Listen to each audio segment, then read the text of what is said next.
বড়রাস্তা সংলগ্ন অনেক কালের পুরনো বাড়ি, যার গেট নামক জায়গায় আছে মরচে পড়ে অর্ধভগ্ন দুটি লোহার বিম, যাতে সাজ না হতেই জ্বলে উঠেছে দুইটি টিমটিমে হ্যাচাক বাতির মতো আলো।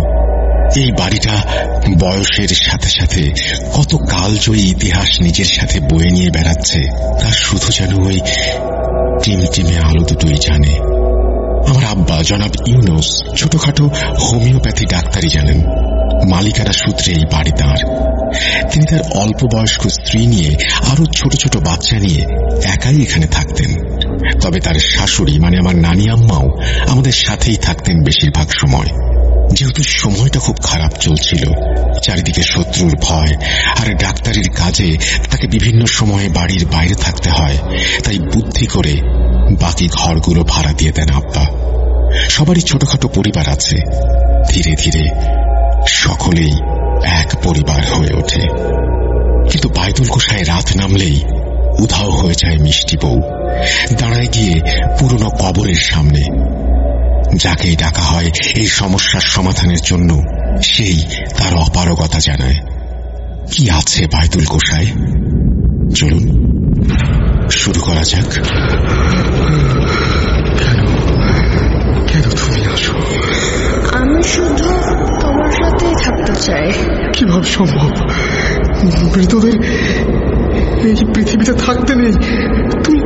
তুমি চলে যাও, চলে যাও, প্লিজ চলে যাও। সবটাই কি ইলুশন, নাকি অন্য জগতের কেউ কখনো হাজির হয়ে যায় চোখের পলকে?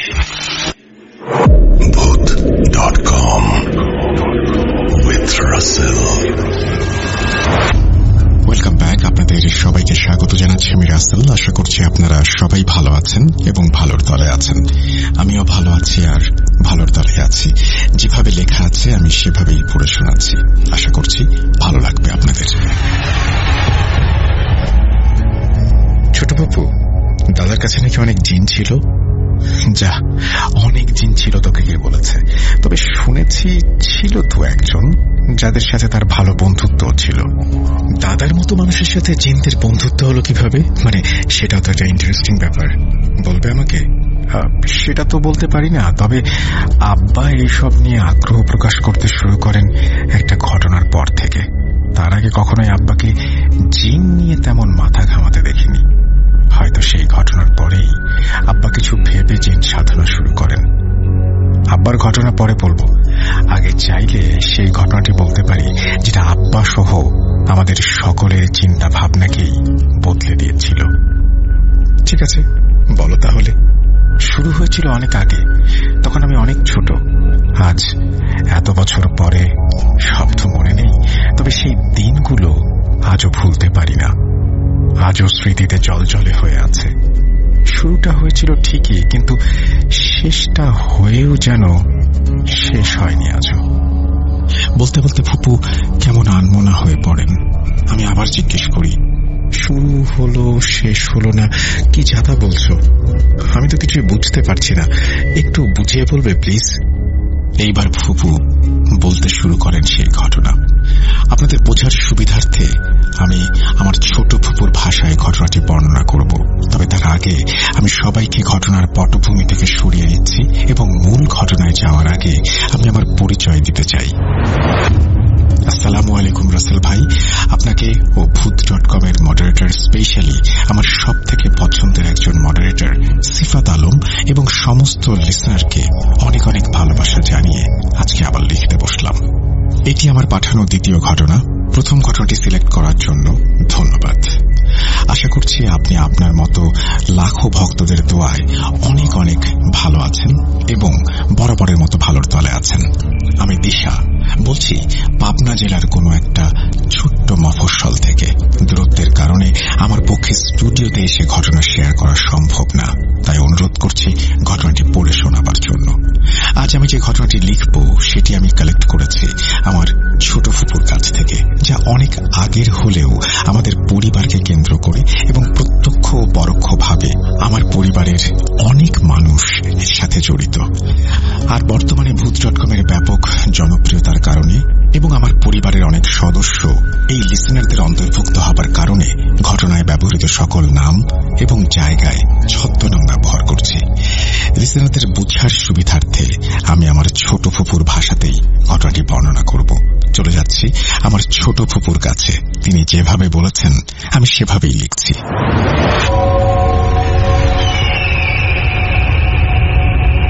সাল 1971।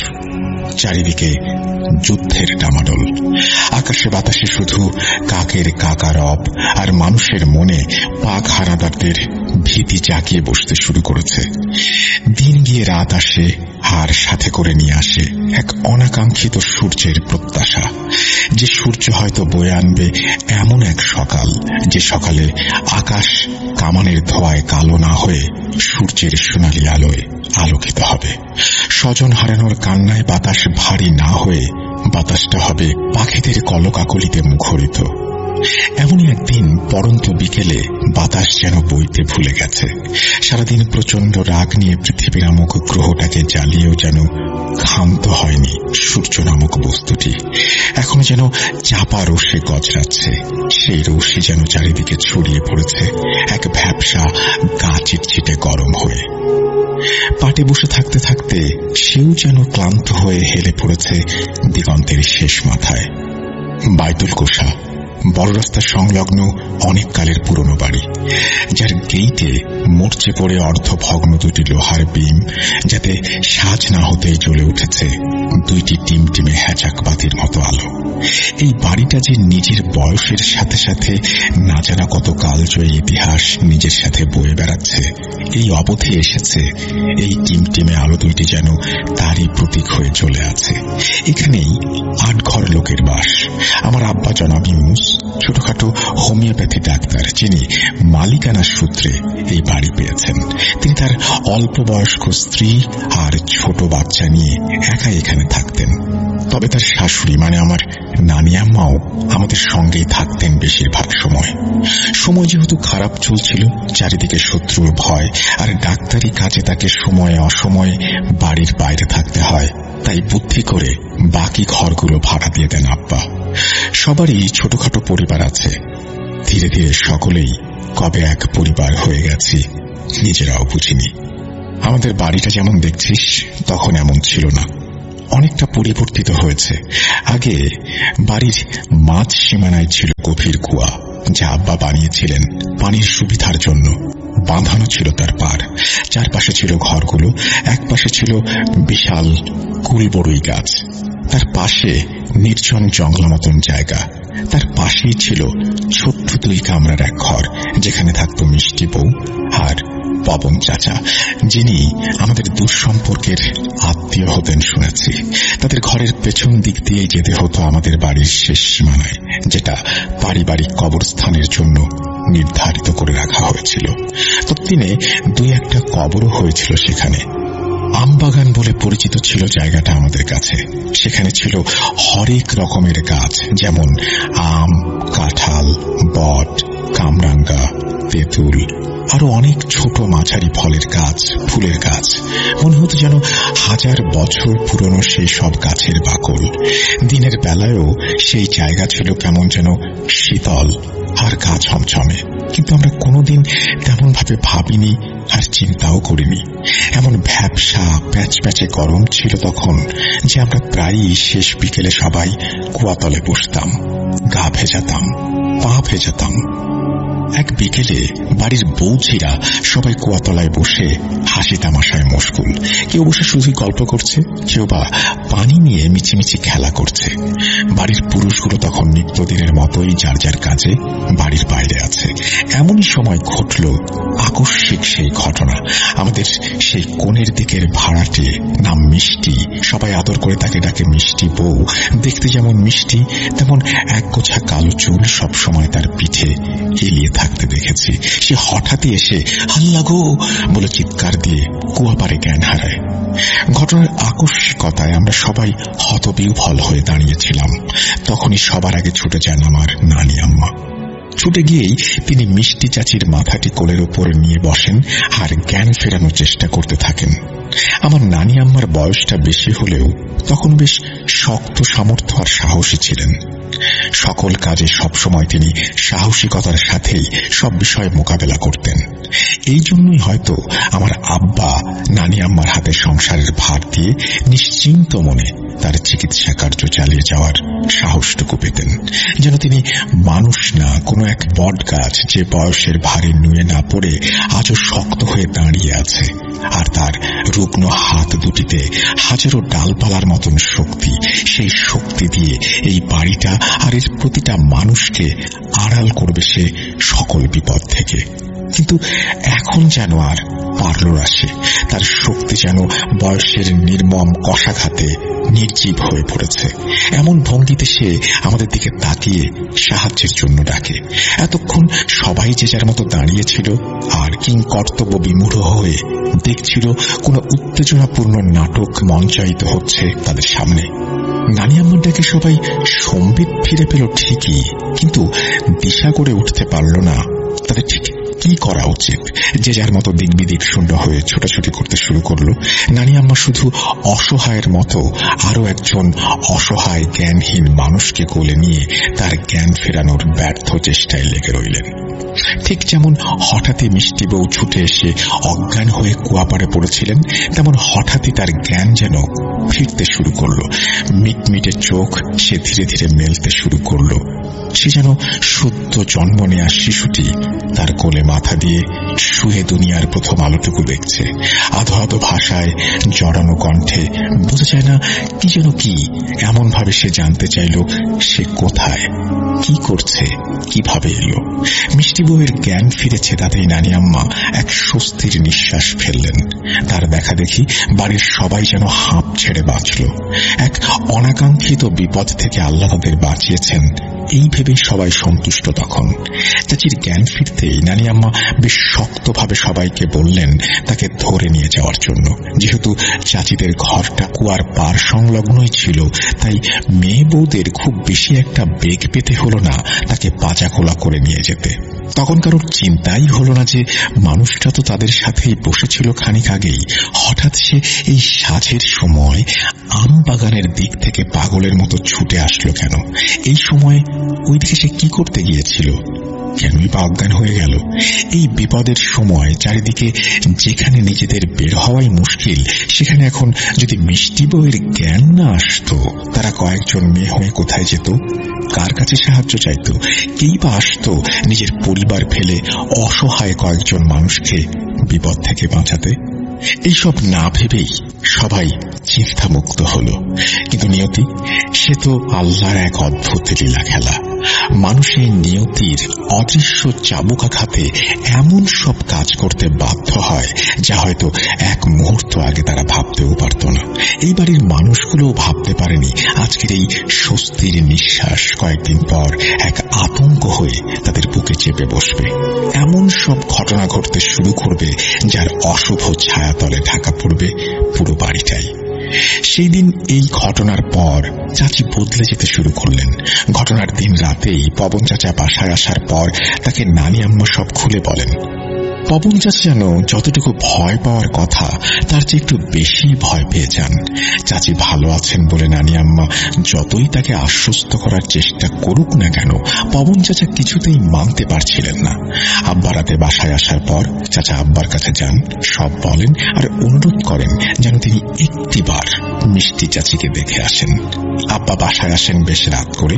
এত রাতে মিষ্টি বউয়ের ঘরে গিয়ে তাকে দেখবেন, হোক সে যতই ছোট বোনের বয়সী, তবু এটাতে তিনি বেশ অস্বস্তি বোধ করছিলেন। কিন্তু পবন চাচার জোরাজুরিতে হার না গিয়ে পারলেন না। কিন্তু গিয়ে তেমন একটা সুবিধা করতে পারেননি তিনি, কারণ গিয়ে দেখেন মিষ্টি চাচি তখন অঘরে ঘুমাচ্ছেন। আব্বা কোন রকম তার হাতের নাড়ি টিপে দেখেন আর পবন চাচাকে আশ্বাস দিয়ে বলেন, তেমন কিছু না, সারাদিন ঠিক মতো খাওয়া দাওয়া করেনি, দৌড়াদৌড়ি করেছে, তাই শরীরটা দুর্বল হয়ে এরকম হয়েছে। আব্বার কথা শুনে পবন চাচার দেহে যেন প্রাণ এসেও আসে না, যেন তিনি শুনতে চাইছিলেন অন্য কিছু। আব্বাকে কিছু বলতে গিয়েও যেন কিছু বলতে পারলেন না। এর পরদিন থেকেই চাচির এক অন্য রূপ ধরা পড়ে বাড়ির সবার কাছে। যে মানুষ সারাক্ষণ বকবক করত এখন এখানে আছে, চোখের পলকে আরেক জায়গায় চলে যাচ্ছে। সারাক্ষণ হাসি তামাশায় যেন মুখরিত করে রাখত বাড়িটাকে, সেই মানুষটাকে যেন আজ আর চেনা যায় না। কেমন চুপচাপ আর গম্ভীর হয়ে ভাবছে যেন কিছু একটা, যার চাঞ্চল্যে বিরক্ত হয়ে নানি আম্মা কতদিন সাবধান করেছেন। এমন অস্থিরতা ভালো না। এরকম ভাবে চুল খুলে রাত বিরেতে বাগানের ভেতর দিয়ে এই ঘর সেই ঘর ঘুরে বেড়ানো ভালো না। কখন কোন বদ নজর লাগে কে বলতে পারে। কিন্তু চাচি তা হেসে উড়িয়ে দিয়ে তার স্বভাব সুলভ কোমল কণ্ঠে জবাব দিয়েছেন, এসব কিছুই না, কিছুই হবে না। তিনি একা একা বেশিক্ষণ থাকতে পারেন না। বাড়ির লোকের মুখ না দেখে বেশিক্ষণ থাকলে নাকি তার শরীর খারাপ করে। কি অদ্ভুত কথা। কিন্তু আজ তার সব কথা, হাসি কি যেন তার নির্মম থাবা দিয়ে মুছে দিয়েছে। নিজেকে যেন অদৃশ্য এক লোহার বর্ম দিয়ে আড়াল করে রেখেছেন চারিদিক থেকে। সেই পরীক্ষা সীমানার কাছাকাছি কেউ গেলেও যেন কোনো এক পাহারাদার তার শক্ত হাত দিয়ে এক ঝটকায় সরিয়ে দিচ্ছে তাকে। তার শক্তি উপেক্ষা করে যেন কারো চাচির কাছে যাওয়ার সামর্থ্যটুকুও নেই। প্রথম কদিন সবাই সময় অসময়ে চাচির কাছে গেছে খোঁজ খবর নিতে, কিন্তু চাচি একেবারেই শয্যা নিয়েছেন। খুব প্রয়োজন ছাড়া বিছানা থেকে নামেন না, কোথাও যান না, এমনকি খাওয়া দাওয়াও প্রায় বন্ধই করে দিয়েছেন। কেউ কোনো কথা বললে উত্তরের বদলে শুধু বোবা দৃষ্টি মেলে তাকিয়ে থাকেন প্রশ্নকারীর দিকে। কখনো কখনো তাকাতেনও না, অন্যদিকে মুখ ঘুরিয়ে বসে থাকতেন। পবন চাচার সাথেও কথা বন্ধ করে দেন। শুধু খাওয়ার সময় চাচার হাতে একটু খান, তাও নিজের ইচ্ছা মতো। ইচ্ছা না হলে দিনের পর দিন না খেয়েই পার করে দেন। চেহারার দিকে যেন আর তাকানো যায় না। কয়েকদিনেই যেন চোখ কোটর থেকে বেরিয়ে এসেছে, চোখের নিচে যেন কেউ এক পুঁজ কালি লেপটে দিয়েছে। এভাবেই কেটে যায় বেশ কদিন। সময় তার নিজস্ব গতিতে এগিয়ে চলছিল ধীরে ধীরে। এরপর মিষ্টি চাচিকে ঘিরে সূচনা হয় নতুন এক রহস্যের। ঘটতে থাকে এক নতুন ঘটনা। এক রাতে পবন চাচা মিষ্টি চাচির পাশেই গভীর ঘুমে আচ্ছন্ন ছিলেন। মধ্যরাত্রিরে হঠাৎই চাচার এক অশুভ অনুভূতি হয়। ঘুমের মধ্যেই তার মনে পড়তে থাকে সে যেন অশুভ কোনো কিছুর মধ্যে ডুবে যাচ্ছে ধীরে ধীরে। হঠাৎই তার কান যায় তার ঘরেই মিষ্টি রিনরিনে কণ্ঠে কেউ যেন কোরআন তেলাওয়াত করছে। সেই তেলাওয়াতের সুরের মূর্ছনায় সে যেন ঘুমের মধ্যেই প্রবেশ করে অন্য এক জগতে। যেন এই পৃথিবীর সাথে সকল বন্ধন ছিন্ন হয়েছে তার। সে আর ইহলোকের বাসিন্দা নয়। বিচরণ করতে থাকে আধো ঘুমে আধো জাগরণে অদ্ভুত এক জগতে। হঠাৎ তার মনে হয় এটা সত্যি নয়। তাকে ফিরতে হবে ভেতরে, তাকে দেখতে হবে কি হচ্ছে, খুলতে হবে এই অশুভ অনুভূতির জট। সে চেষ্টা করে চোখ খুলে উঠে বসতে। অদ্ভুত এক শক্তি যেন আষ্টে পৃষ্ঠে জড়িয়ে রেখেছে তাকে, হরণ করেছে তার শরীরের সমস্ত শক্তি। হঠাৎই পাশের জামে মসজিদ থেকে আজানের শব্দ ভেসে আসে কানে। আর হঠাৎ যেন সে তার হারানো শক্তি ফিরে পায়। তার শরীর যেন পাখির পালকের মতো হালকা লাগতে শুরু করে। অস্ফুট স্বরে আল্লাহ বলে উঠে বসতেই সে চোখ খুলে সামনে দেখতে পায় তার বউ মিষ্টি চাচিকে। সেই মিষ্টি রিনরিনে কিন্নর কণ্ঠের চাচি তাকে বলে, আসসালামু আলাইকুম। পবন চাচা অবাক অপলক দৃষ্টিতে তাকিয়ে থাকে চাচির দিকে। যে মানুষ কখনো নামাজ পড়ে না সেই মানুষের পরনে তখন নামাজের পোশাক। কোমর ছাড়িয়ে হাঁটু অবধি নেমেছে তার হিজাব। কি শান্ত মুখখানি, যেন রাজ্যের প্রশান্তি আর শুভ্রতা বিরাজ করছে মুখে। ঠোঁটের কোণে হালকা হাসির রেখা, কিন্তু চোখ দুটো যেন একটু বেশি উজ্জ্বল। সেই চোখের তারায় যেন ঠিকরে বেরোচ্ছে সবকিছু জয় করে ফেলার এক পরম অনুভূতি। চাচা এইসব দেখে যেন সালামের উত্তর দিতে ভুলে গেছেন। চাচিও তার উত্তরের অপেক্ষা না করেই দ্রুত পায়ে অন্যদিকে চলে যায়। সেই শুরু। প্রতি রাতেই চাচা শুনতে পায় সেই সুরেলা কণ্ঠের তেলাওয়াত, আর তার সুর সুর ভেসে ভেসে যেন তার মস্তিষ্কে ঢুকে তার শিরা উপশিরায় জট পাকাতে থাকে। এই সুরের ঘোরে মগ্ন থেকেও যেন তিনি ছটফট করতে থাকেন কোনো কিছু একটা আবিষ্কারের নেশায়। হয়তো কে এইভাবে তেলাওয়াত করেন তাই জানতে চায় তার অবচেতন মন, কিন্তু অদৃশ্য কোনো এক শক্তির কাছে পরাজিত হয়ে নিঃসার দেহে তাকে পড়ে থাকতে হয় বিছানার এক কোণে। এরপর আজানের সাথে সাথে থেমে যায় সবকিছু, হালকা হতে থাকে তার শরীর, আর কাজ করতে শুরু করে তার স্বাভাবিক চিন্তা শক্তি। একটা সন্দেহের ক্ষীণ রেখা তার মনে উদয় হয় ধীরে ধীরে, আর তিনি শুধু ভাবেন এ কি করে সম্ভব। এভাবে বেশ কিছুদিন যায়। পবন চাচা ভাবতে থাকেন এই বাড়িতে যত মানুষ আছে তারা কম বেশি সবাই নিয়মিত নামাজ কালাম পড়ে, কোরআন তেলাওয়াত করে। চাচা সবার কাছে মোটামুটি পরিচিত, কিন্তু যে আওয়াজ তিনি রোজ রাতে শুনতে পান সেই আওয়াজের উৎস তিনি কিছুতেই খুঁজে পান না। কার গলার এমন সুরের তিলাওয়াত ঠিক ঠাহর করতে পারেন না তিনি। শুধু একজনের তিলাওয়াতই তিনি শোনেননি কখনো, কিন্তু সে কিভাবে তেলাওয়াত করবে ভাবেন পবন চাচা। তবে কি সেই? কিন্তু তা কি করে হয়, কিভাবে সম্ভব? একদিন পবন চাচা আব্বাকে ডেকে সবকিছু বলেন। আব্বা শুনে শুধু বিড়বিড় করে বলেন, হে আল্লাহ, তোমার লীলা বোঝা দায়, এও কি সম্ভব? পবন চাচা সেদিন রাতে আব্বার কথা মতো ঘুমানোর আগে ওযু করেন, পাক পবিত্র পোশাক পরে গায়ে সুগন্ধি লাগান। এরপর এক গ্লাস পানিতে সূরা ফালাক, সূরা নাস আর আয়াতুল কুরসি পড়ে 3 বার ফোঁ দিয়ে বিসমিল্লাহ বলে পানিটা পান করেন। এরপর ডান দিকে কাত হয়ে শুয়ে পড়েন। নিত্যদিনের মতোই তাকিয়ে দেখেন মিষ্টি চাচি তখন গভীর ঘুমে অচেতন। দেখতে দেখতে চাচাও ঘুমিয়ে পড়েন এক সময়। শেষ রাতের দিকে যথা সময়ে পবন চাচার ঘুম ভাঙে। চোখ বন্ধ অবস্থাতেই তিনি বুঝতে পারেন রোজ রাতের মতোই চাচি তার পাশে নেই আজও। আজও তিনি রোজ রাতের মতোই পাশ ফেরার চেষ্টা করলেন, কিন্তু আজ আর তাকে কোনো বেগ পেতে হল না। সাহস করে অস্ফুট স্বরে আল্লাহু আকবার বলেই এক লাফে উঠে বসেন চাচা। সামনেই তাকিয়ে দেখেন এক অভূতপূর্ব দৃশ্য। তার থেকে কয়েক গজ দূরে একটা জায়নামাজে মিষ্টি চাচি বসে এক মনে কোরআন পড়ছেন।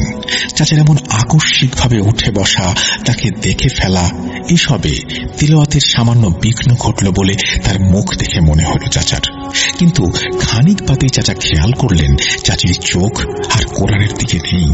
সে সেই জলজলে দৃষ্টিতে নিষ্পলক ভাবে চাচার দিকেই তাকিয়ে আছে। চাচার মনে হলো যেন সে এই জগতের কেউ নয়, যেন স্বর্গরাজ্য থেকে নেমে আসা এক রানী, যে এই দুনিয়ায় কারো অধীনে থাকতে আসেনি, এসেছে শুধুই রাজত্ব করতে। এইভাবে কতক্ষণ কেটে গেছে খেয়াল নেই পবন চাচার। হঠাৎ ধীর পায়ে চাচিকে তার দিকে এগিয়ে আসতে দেখে বাস্তবে ফিরে আসেন তিনি। চাচি চাচার সামনে এসে আবার লম্বা করে একটি সালাম দেন, আসসালামু আলাইকুম। তারপর সেই আগের মতোই ঠোঁটের কোণে সূক্ষ্ম হাসির রেখা নিয়ে চাচার দিকে একটি তীক্ষ্ণ দৃষ্টি দিয়ে তাকিয়ে বলেন, আমার তেলাওয়াত সুন্দর না? যেন পবন চাচা আর নিজের মধ্যে নেই, সম্মোহিত হয়েছেন কোনো এক অজানা রহস্যময় জাদুতে। তার মধ্যে বাস করছে অন্য কেউ। এমন ভঙ্গিতে খুব আস্তে বলেন, মাশাআল্লাহ। এভাবে যেন অনন্তকাল। একসময় ফজরের আযান কানে গেল তার। আস্তে করে বিছানায় পিঠ এলিয়ে দিলেন তিনি। হয়তো ঘুমিয়ে গেলেন বা জ্ঞান হারালেন, সে কথা আর বলতে পারেননি চাচা। পরের দিন খুব ভোরে উঠেই চাচা আব্বাকে ডেকে আমবাগানের এক পাশে নিয়ে যান আর উত্তেজিত গলায় ফিস ফিস করে বলেন গত রাতের ঘটনা। আব্বা সব শুনে বলেন, আল্লাহর কাছে সাহায্য চাও, এই সম্পর্কে আমার কোনো ধারণা নেই। আমি কোনো সমাধান দিতে পারছি না তোমাকে, তবে দিন কয়েকের মধ্যে আমি শহরের বাইরে যাব একটা কাজে। সেখানে একজন হুজুর আছেন, আমার বন্ধু মানুষ। যদি পারি তাকে সব বুঝিয়ে বলে নিয়ে আসবো বাড়িতে। পবন চাচা যেন আব্বার কথা শুনে একটু আশা পেলেন। আব্বা 2 দিন পরে রওনা হন তার কাজের উদ্দেশ্যে শহরের বাইরের কোন একটি এলাকায়। সেখানে গিয়ে তার কাজ সেরে এক বিকেলে তিনি বের হন তার বন্ধু হুজুরের উদ্দেশ্যে। হুজুর সাহেব থাকতেন শহরের কিনারা ঘেঁষে নদী তীরবর্তী একটি ছোট্ট কিন্তু ছিমছাম গোছানো মসজিদে। সেখানকার ইমাম তিনি।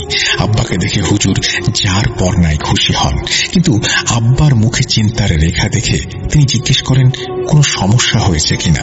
আব্বা শুধু বলেন তার সাথে অনেক কথা আছে এবং মূলত একটা সমস্যার কারণেই তার কাছে আসা। এইটুকু শুনেই হুজুর সাহেব আন্তরিকতার সাথে তাকে আসরের নামাজটা তার সাথে পড়ার জন্য অনুরোধ করেন এবং বলেন এরপরেই তিনি শুনবেন আব্বার কথা। আব্বাও সানন্দে রাজি হয়ে যান। নামাজ শেষে হুজুর সাহেব আর আব্বা মুখোমুখি বসেন, আর হুজুর সমস্যার কথাটা জানতে চাইলে আব্বা বলা শুরু করেন। মিষ্টি বউ, মানে যার কথা বলবো তোমাকে আমি, সে বর্তমানে আমার বাসাতেই থাকে তার স্বামীকে নিয়ে। মিষ্টি আমার দূর সম্পর্কের এক আত্মীয়ের মেয়ে। মিষ্টি যখন খুব ছোট ছিল, কথাও বলতে শেখেনি, তখন এক অজানা রোগে আক্রান্ত হয়ে কয়েকদিনের ব্যবধানে ওর মা বাবা দুজনেই পরলোক গমন করেন। এরপর মিষ্টির এক আত্মীয়ার কাছে অতি অযত্নে বেড়ে ওঠে মিষ্টি। ভালো করে খেতে পড়তেও দিত না মেয়েটাকে ওরা। এসব কিছু আমি জেনেছি অনেক পরে, যখন মিষ্টির বয়স 14-15 বছর। ভাগ্যের এক অদ্ভুত পরিহাসের মাধ্যমে মিষ্টির দায়িত্ব আমার কাঁধে এসে পড়ে। সে এক অন্য ঘটনা, অন্য একদিন বলবো বন্ধু। এরপর আমি ওকে পাত্রস্থ করি পবন নামের এক মুদি দোকানদারের সাথে। পবন এলাকায় তার ভদ্র আচরণ এবং সৎভাবে জীবনযাপন পরিচালনার জন্য অনেকের কাছে পরিচিত ও আদরের ছিল।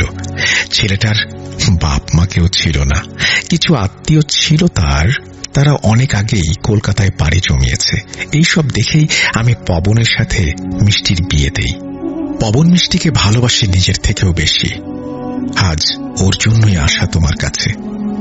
এই বলে আব্বা ছোট করে একটি নিঃশ্বাস ফেললেন। এরপর ধীরে সুস্থে সেই দিন বিকেলের ঘটনা বলতে শুরু করলেন।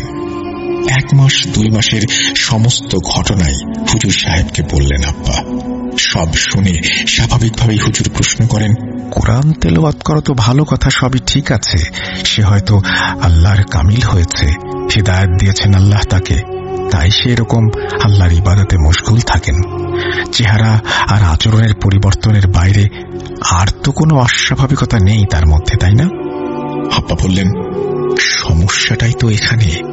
ওর মতো একজন অক্ষর জ্ঞানহীন মেয়ে কিভাবে এত সুন্দর শুদ্ধভাবে সহি তেলাওয়াত করছে কোরআনের? ওর পক্ষে এটা সম্ভব নয়। মিষ্টি পড়াশোনা জানে না, বাংলা আরবি কিচ্ছু না। আব্বার কথা শুনে হুজুরের মাথায় খানিক চিন্তার রেখা দেখা দেয়। এরপরেই হুজুর হালকা একটু হেসে বলেন, ইউনুস, এমনও তো হতে পারে মেয়ে অন্য কোনোখানে কোরআন শিখেছে, তোমাদের অগোচরে হতে পারে না? আব্বা আর একটু জোর গলায় বলেন, না, এটা হতে পারে না। মিষ্টি যেভাবে যেখানে বড় হয়েছে সেখানে ওর ঠিকভাবে খাওয়া পড়াই জুটত না, অক্ষর জ্ঞানটুকুও পায়নি। আর ও খুব মিষ্টি স্বভাবের মেয়ে, মনটা খুব সহজ সরল। কোনোদিন একটা মিথ্যে কথাও বলেনি কাউকে, কারো ক্ষতি করেনি। আমাদের বাড়িতেই থাকা শুরু করে যবে থেকে আমি ওকে আমার কাছে এনেছি। তবে এখানেও কোনোদিন কোরআন শেখার কোনো সুযোগ পায়নি। আর ওর মতো শুদ্ধ করে তেলাওয়াত অন্য কেউ তো দূরের কথা, আমিও পারি না। এই পর্যন্ত শুনে হুজুর সাহেব কিছুক্ষণ চুপ থাকেন। তারপর শান্ত মুখে আব্বাকে আশ্বাস দিয়ে বলেন বাসায় চলে যেতে। তিনি আগামী বৃহস্পতিবার যাবেন একবার। আব্বা এত দেরি করে যাওয়ার কথা শুনে একটু ইতস্তত করে কিছু বলতে যাওয়ার আগেই হুজুর তাকে সান্ত্বনা দিয়ে বলেন, তার যতদূর মনে হয়েছে খুব বেশি একটা চিন্তার কিছু নেই। আব্বাও যেন নিশ্চিন্ত মনে বাসায় চলে যান। আসলে একজন নিরক্ষর মেয়ে, যার বাংলা, ইংরেজি, আরবি কোনো বিষয়ে কোনো অক্ষর জ্ঞান নেই, তার পক্ষে মাত্র কয়েকদিনের মধ্যে আরবি শিখে নেওয়াটা এবং এত সুন্দর করে তেলাওয়াত করাটা আসলে যে স্বাভাবিক নয়। বলতে গেলে পুরো বিষয়টাই হুজুর ঠিক ততটা আমলে নেননি তখন। আব্বা এরপর বাসায় চলে আসেন এবং পবন চাচা সহ সবাইকে জানান পুরো বিষয়টা। এর 2 দিন পর নানি আম্মা এক সন্ধ্যায় খেয়াল করেন মিষ্টি চাচিদের ঘর সম্পূর্ণ অন্ধকার হয়ে আছে। সন্ধ্যা হয়ে গেলেও এখনো বাতি জ্বালানো হয়নি দেখে তিনি একটু অবাক হন। চাচি এরকম হয়ে যাওয়ার পর থেকে পবন চাচা সন্ধ্যা লাগার আগেই তার দোকান বন্ধ করে বাসায় চলে আসতেন। আজ হয়তো কোনো কাজে আটকা পড়ে গেছেন, এখনো বাড়িতে আসেননি। একে তো এই অবস্থা, তারপরে ঘরের বউটা একা একা কি করছে কে জানে। নানি আম্মা মনে মনে এইসব ভেবেই মিষ্টি চাচির ঘরের দিকে পা বাড়ান। ঘরের চৌকাঠে পা রাখতেই যেন তার মনে হলো সারা শরীরে হালকা বিদ্যুৎ খেলে গেল। আগেই বলেছি আমার নানি আম্মা ছিলেন বাড়ির সব থেকে মুরব্বী, আর তিনি ছিলেন 5 ওয়াক্ত নামাজি। বেশ পরহেজগার মানুষ হিসেবেই পরিচিত ছিলেন এলাকায়। সবাই তাকে বেশ সমীহ করে চলত তার দৃঢ় অবিচলিত মনোবল, শক্ত সামর্থ্য চেহারার জন্য। মনের দিক থেকে এতটা সাহসী একজন মানুষও যেন হালকা বিচলিত হয়ে পড়ল আচমকা এই অনুভূতিতে।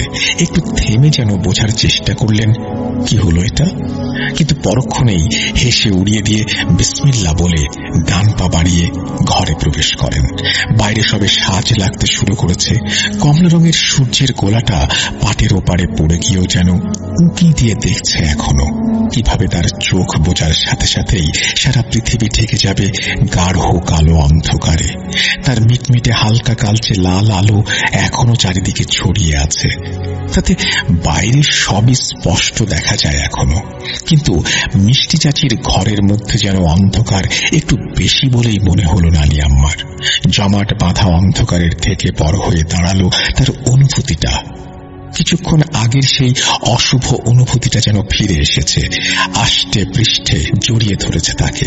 হঠাৎ ঘাড়ের কাছে হালকা সুরসুরানি অনুভব করলেন তিনি।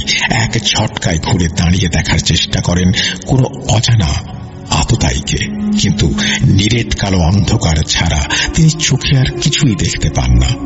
হঠাৎ কি মনে করে তিনি সামনের দিকে এগোনোর চেষ্টা করেন, তখনই বুঝতে পারেন তার পা আটকে গিয়েছে কোনো অদৃশ্য শিকলে। এইবার তিনি বেশ অবাক হন।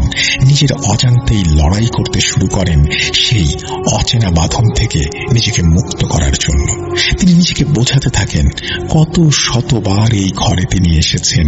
এই ঘরের প্রতিটা কোণা তার নিজের অঙ্গ প্রত্যঙ্গের মতোই পরিচিত। কিন্তু আজ কেন তার এমন অনুভূতি হবে? আজ কেন তার মনে হচ্ছে তার পা তার নিজের পা নয়? সে শুনতে চাইছে না তার কথা। এই সবই কি তার মনের ভুল, নাকি এই ঘরে আশ্রয় নিয়েছে কোনো অদৃশ্য শক্তি? তাদের অজান্তেই বসবাস করছে, তার অশুভ ছায়া বিছিয়ে রেখেছে এই ঘরের প্রতিটি কোণায়। এইভাবে কতক্ষণ গেছে নানি আম্মার খেয়াল নেই। একটা সময় তিনি ঘোরের মধ্যে চলে গিয়েছিলেন হয়তো। এখানে যে আসলেই অশুভ কিছু বাসা বেঁধেছে এ যেন তার সাহসী যুক্তিবাদী মন মানতে চাইছিল না এত সহজে। হঠাৎই তিনি যেন সমস্ত বাঁধন মুক্ত হয়ে যান, কিন্তু কেউ যেন তার দিকে এগিয়ে আসছে। সেই ঘন অন্ধকারেও তার অস্তিত্ব যেন একদম পরিষ্কার বুঝতে পারলেন নানি আম্মা। ভয় এবার যেন একদম এক লাফে তার গলার মধ্যে এসে জাঁকিয়ে বসল। দম আটকে আসতে চাইল তার। চিৎকার করতে যাওয়ার ঠিক আগ মুহূর্তে তিনি আবিষ্কার করেন এটা তার কল্পিত কোনো অচেনা অদৃশ্য আততায়ী নয়, বরং রক্ত মাংসের শরীরে ধীর পায়ে তার দিকে এগিয়ে আসছে। কাছে আসতেই তিনি চিনতে পারেন তাকে। দেখতে পান হাতে একটি মোমবাতি নিয়ে এগিয়ে আসছেন চাচা। মোমবাতির সেই নিভু নিভু আলোতে পবন চাচার মুখটা কেমন অপার্থিব লাগছিল বলেই হয়তো নানি আম্মা প্রথম দর্শনে ঠিক চিনে উঠতে পারেননি তাকে। পবন চাচাকে দেখে যেন ধরে প্রাণ ফিরে পান নানি আম্মা। তাকে দেখেই ব্যস্ত পায়ে জলদি তার কাছে যান আর তাকে বলেন খারাপ কিছু একটা হয়তো হতে চলেছে, তার মনটা কু ডাকছে। জলদি করে ঘরের আলো জ্বালাতে বলেন আর মিষ্টি বউ কোথায় আছে তাকে খুঁজে বের করতে বলেন। পবন চাচা মাত্রই দোকান থেকে ফিরেছেন। বাইরে থেকে ঘর অন্ধকার দেখে তার মনেও একটু ভয় বাসা বেঁধেছিল। 2-1 দিন ধরেই একটি বিষয় তার কাছে খুব অস্বাভাবিক লাগছিল, কিন্তু কথাটা কাউকে তিনি বলেননি। সময়ে অসময়ে ঘরের বাতি ফিউজ হয়ে যাচ্ছে। প্রথম দিন স্বাভাবিকভাবে নিলেও পরের দিন যখন নতুন বাতি কিনে এনে লাগানোর সঙ্গে সঙ্গে তার চোখের সামনে এক বিকট শব্দে বাতিটা ভেঙে ছিটকে পড়ে ঘরের মেঝেতে, তখনই তিনি প্রথম ভয়টা পান। কিন্তু কাউকে কিছু না বলে নিঃশব্দে তিনি একটার পর একটা বাতি বদলাতে থাকেন। চাচির ঘরের বাতির ফিউজটা তো ফাঁকাই পড়ে আছে, কারণ তার ঘরের বাতিটা কোনোভাবেই জ্বলছে না দেখে চাচা খুব ভালোভাবে পরীক্ষা করে দেখছেন। ইলেকট্রিক্যাল কোনো ঝামেলা নেই সেখানে। শেষে কি জানি কি ভেবে চাচা আর ওই ঘরে বাতি দেওয়ার চেষ্টাই করেননি। আজও দোকানে যাওয়ার আগে সব পরীক্ষা করে গিয়েছেন কোথাও কোনো সমস্যা ছিল কিনা, কিন্তু বাসায় ঢুকেই আবার সব অন্ধকার দেখে বুঝেই নিয়েছিলেন পুরো ব্যাপারটা। তাই মোমবাতি জ্বালিয়েই ঘরে ঢোকেন তিনি। এরপর এক হাতে মোমবাতি আর এক পাশে নানি আম্মাকে নিয়ে খুঁজতে থাকেন মিষ্টি চাচিকে। ঘরের কোথাও তাকে পাওয়া যায় না। এক অজানা আশঙ্কায় কেঁপে ওঠে পবন চাচার বুকটা। ঘর থেকে বেরিয়ে নানি আম্মাকে খুব শান্ত অথচ চাপা স্বরে বলেন, আমি জানি ও কোথায় আছে। নানি আম্মা উৎকণ্ঠিত হয়ে পবন চাচার দিকে তাকিয়ে থাকেন। পবন চাচা ধীর পায়ে মোমবাতি নিয়ে আম বাগানের দিকে এগোতে থাকেন। একটু পর নানি আম্মাও চাচার পিছু নেন। চাচা নিঃশব্দে হেঁটে চলেন। একটু পর বাগানের যে দিকটায় পারিবারিক কবরস্থান, সেই দিকে চাচা এগিয়ে যান। একটু এগিয়ে যেতেই মোমবাতির অপর্যাপ্ত আলোয় দেখা যায় এক আধভৌতিক দৃশ্য। কবরস্থানের এক পাশে একটা বিরাট বট গাছে, তার নিচেই ঘন কালো অন্ধকারে বসে দুলে দুলে আপন মনে কোরআন পাঠ করছে মিষ্টি চাচি। নানি আম্মা চেয়ে থাকেন বিস্ফারিত নয়নে। অথচ এই ঘটনার সাথে চাচা যেন অভ্যস্ত। এমনই পরিচিত ভঙ্গিতে তিনি চাচির আরেকটু কাছে এগিয়ে গিয়ে তার পিঠে হাত রাখেন আর মৃদুস্বরে তাকে বলেন, চলো ঘরে চলো। চাচি যেন এক অবোধ বালিকা যে ভুল করে ভুল পথে চলে এসেছে, তার আপন জনের দেখা পেয়ে সেই লক্ষ্মী বালিকাটির মতো তার হাত ধরে ধীর পায়ে এগিয়ে যেতে থাকেন নিজ গন্তব্যের উদ্দেশ্যে। এরপর চাচা চাচিকে নিয়ে ঘরের ভেতরে চলে যান আর নানি আম্মা বোবা চোখ মেলে তাকিয়ে থাকেন তাদের চলে যাওয়া দেখেন। পরদিন থেকে শুরু হয় অন্য এক ঘটনার সূত্রপাত, আর তার জের ধরে আরো কিছু ঘটনা ঘটতে থাকে খুব দ্রুত গতিতে। যেমন চাচির ঘর থেকে দিনে রাতে প্রায়ই শোনা যেত কোরআনের তেলাওয়াত। মাঝে মাঝে যখন প্রকৃতি নীরব হয়ে থাকে তখন শোনা যায় তার তীক্ষ্ণ চিৎকার। মাঝে মাঝে যেন কারোর সাথে কথোপকথন করছেন এমন ভঙ্গিতে খুব জোরে জোরে কথাবার্তা চালিয়ে যেতে থাকেন। কিন্তু তার সেই সব কথা কেউই বুঝতে পারেন না, কারণ চাচি যে ভাষায় কথা বলেন সেটা আরবির মতো শোনা যায় অনেকটা। সবাই শুধু দূর থেকে এইসব দেখে আর শোনে, মনে মনে তটস্থ হয় এক অজানা রহস্যের কিনারা করতে।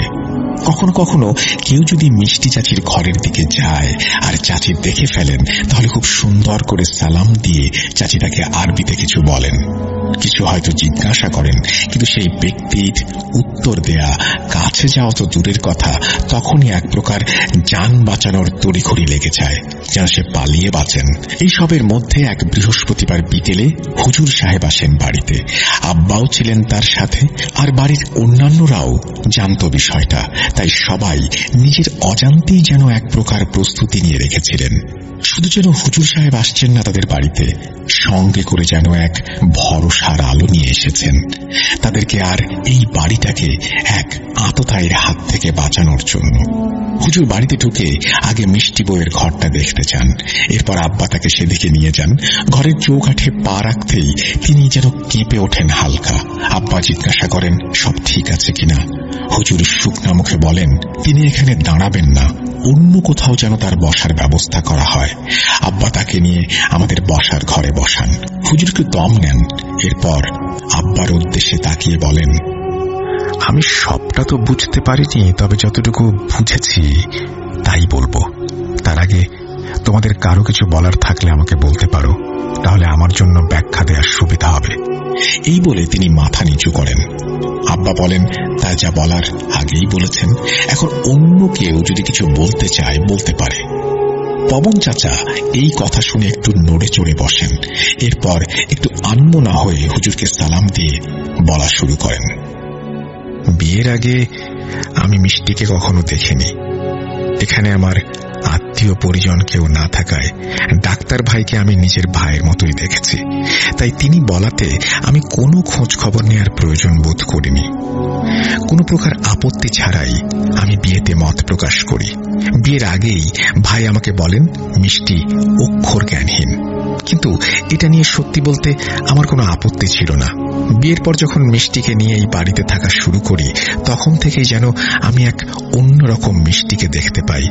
হাসি খুশি, প্রাণোচ্ছল, প্রাণবন্ত, চঞ্চলা একটা মেয়ে যে সারাক্ষণ এদিক ওদিক ছোটাছুটি করছে, ঘরকন্যার কাজের সাথে সমানভাবে সবার খেয়াল রাখছে, সাথে আমারও যত্ন করছে। কখনো কোনো বিষয়ে ওর মন খারাপ হতে দেখিনি। কিন্তু আমি মাঝে মাঝে দ্বিধায় পড়ে যেতাম এইটা ভেবে, এই মানুষটা নাকি একদমই পড়াশোনা জানে না, অথচ কথাবার্তা কত মার্জিত, রুচিশীল। আমি মিষ্টিকে এই নিয়ে কোনোদিন সরাসরি কোনো প্রশ্ন করিনি, তবে আকার ইঙ্গিত দিয়ে তাকে লেখাপড়া শেখার কথা বুঝিয়েছি। মিষ্টি ওইসব কথার ধারে কাছেও যেত না। অনেক কষ্টে আমি ওকে ওর নামটা লিখতে শিখিয়েছিলাম। প্রথম যেদিন দেখলাম ও হাতে কিছু একটা নিয়ে উল্টা দিক হয়ে কিছু একটা বিড়বিড় করে পড়ছে, আমি প্রথম ধাক্কাটা খেলাম।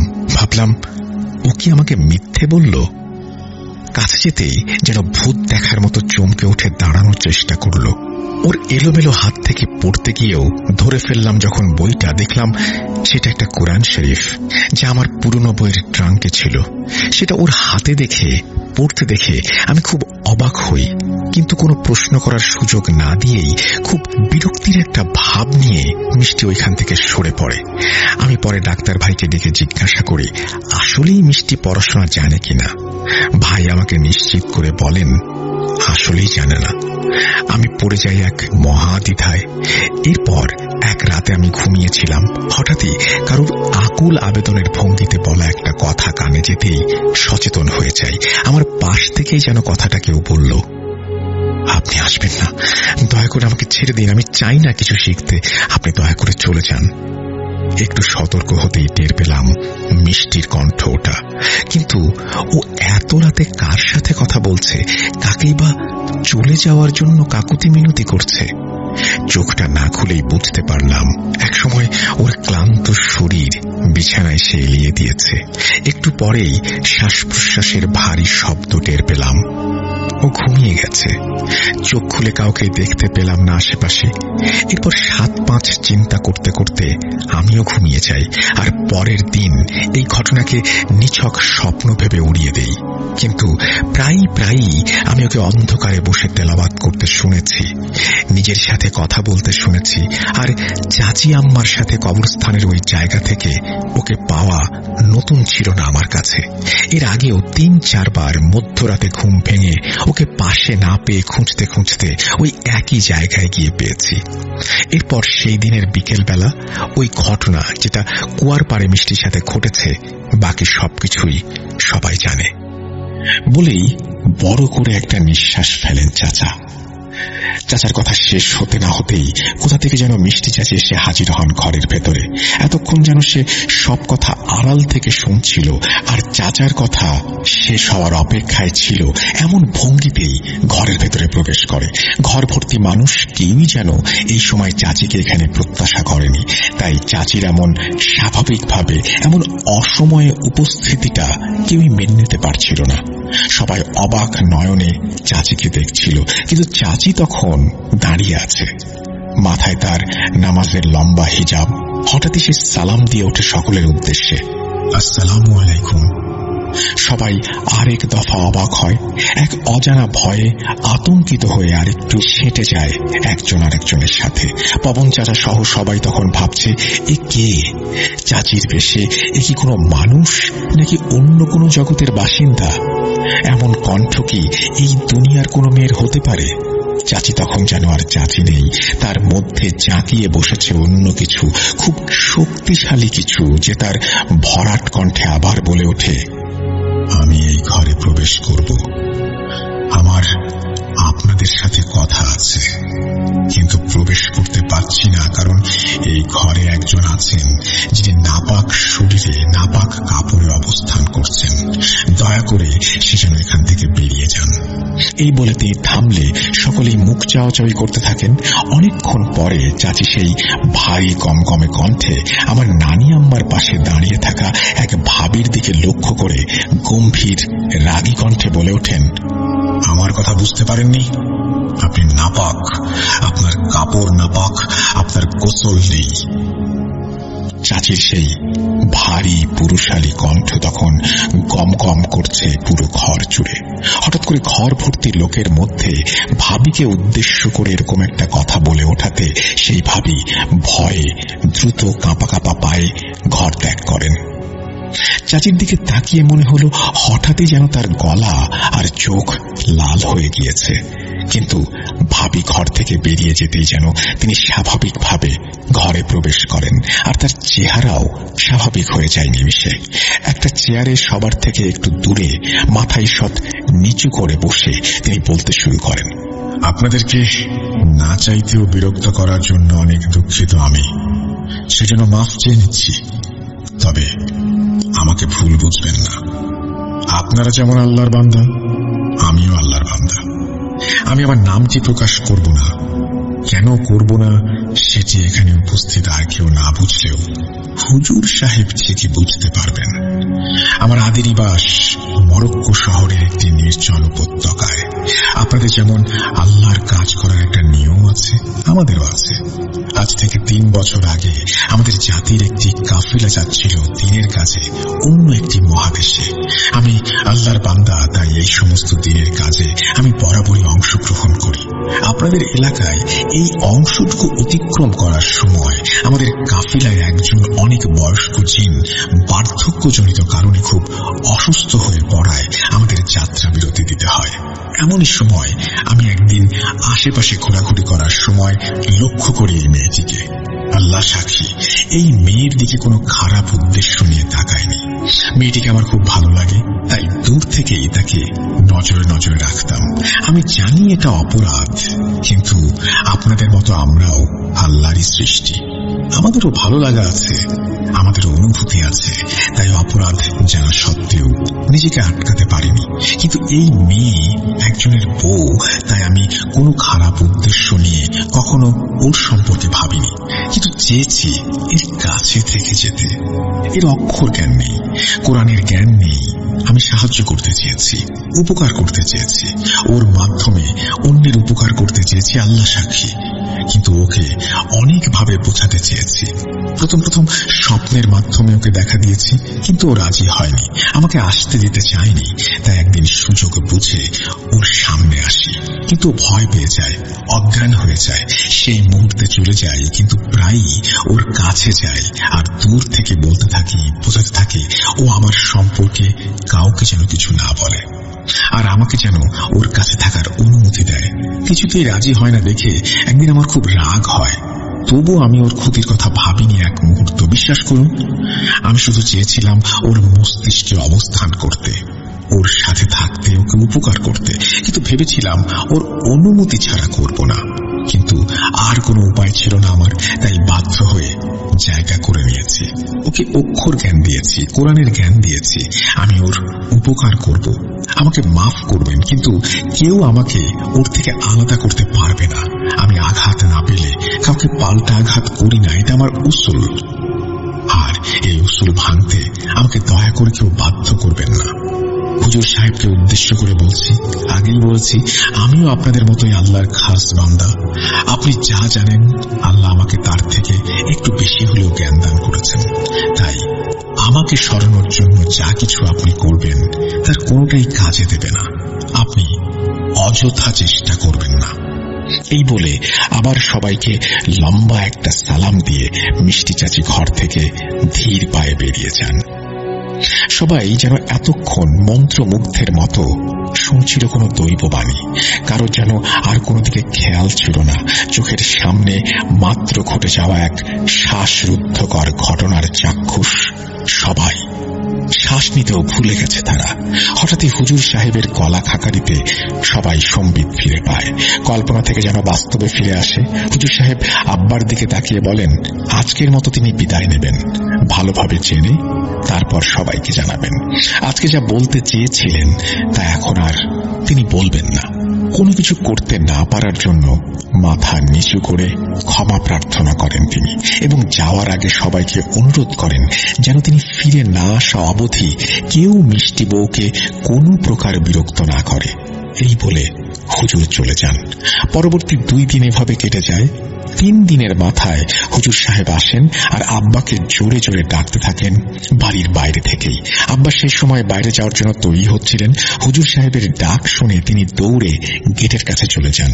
হুজুরকে ভেতরে আসতে বললেও হুজুর ভেতরে আসতে নারাজ। বাধ্য হয়ে আব্বা সেখানে দাঁড়িয়েই হুজুরের কথা শুনেন। ভেতর থেকে আমরা সবাই শ্বাসরুদ্ধ করে এই দৃশ্য দেখছিলাম। হুজুরের মুখ থেকে থেকে কখনো জ্বলে উঠছিল, কখনো তপ করে নিভে যাচ্ছিল। কিছু পরেই দেখলাম হুজুরকে দ্রুত পায়ে বড় রাস্তায় উঠে যেতে, আর আব্বা এক হতাশায় ভরা ভঙ্গুর মানুষের মতো মাথা নিচু করে ভগ্ন পায়ে ঘরে এসে বসেন। তার মুখ দেখে তখন আমরা, এমনকি নানি আম্মাও কিছু জিজ্ঞেস করার সাহস পাননি। পবন চাচা আর আব্বা সেদিন হুজুর চলে যাওয়ার পর সন্ধ্যায় বাসা থেকে বেরিয়ে গিয়েছিলেন। আসতে প্রায় রাত হয়ে গিয়েছিল বেশ। কিছুদিন পর একজন নতুন হুজুরকে নিয়ে পবন চাচা এক বিকেলে বাসায় আসেন। তার সাথে থাকা হুজুরকে চাচা তার ঘরে নিয়ে যান। একটু পর হুজুর তড়িঘড়ি করে ঘর থেকে বের হয়ে একদম বার বাড়িতে চলে যান। হুজুরের ঘরমাক্ত ভয়ার্ত চেহারা আর পবন চাচাকে তার পিছু পিছু ছুটতে দেখা আমরা যা বোঝার বুঝে নিয়েছিলাম। এইভাবে অনেক মাস কেটে যায়। এরই মাঝে কত হুজুর কবিরাজ এসেছেন গিয়েছেন বায়তুল কোষা থেকে, তার কোনো ইয়াত্তা নেই। কিন্তু মিষ্টি চাচির অবস্থা যেমন ছিল তেমনই। আল্লাহ রহমতে ততদিনে যুদ্ধের সমাপ্তি ঘটে। রক্ত মাংসের দানবের থাবা থেকে নিরাপদে এই বাড়ির মানুষগুলো বেঁচে গেলেও এক অশরীরী দানবের কালো ছায়া থেকে কেউ বের হতে পারছিল না।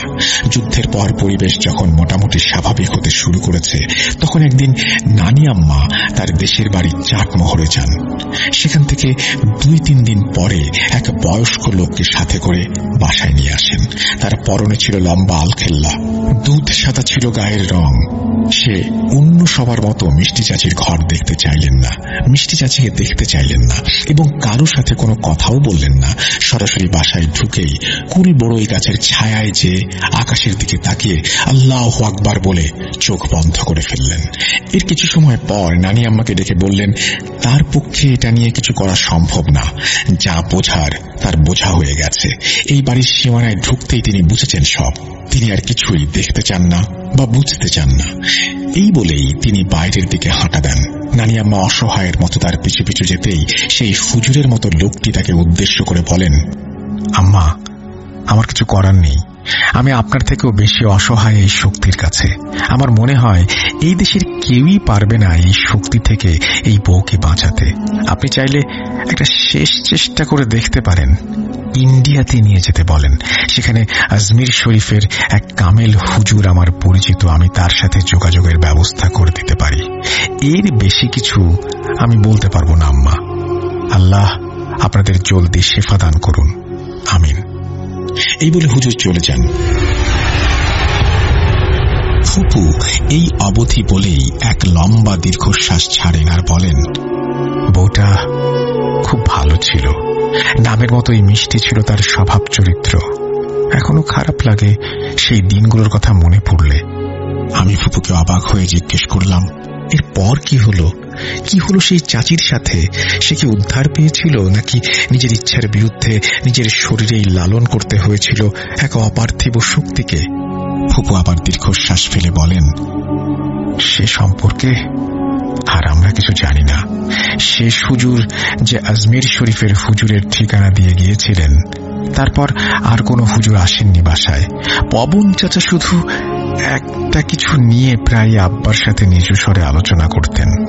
আব্বাও সেভাবে কিছু বলতেন না আমাদেরকে।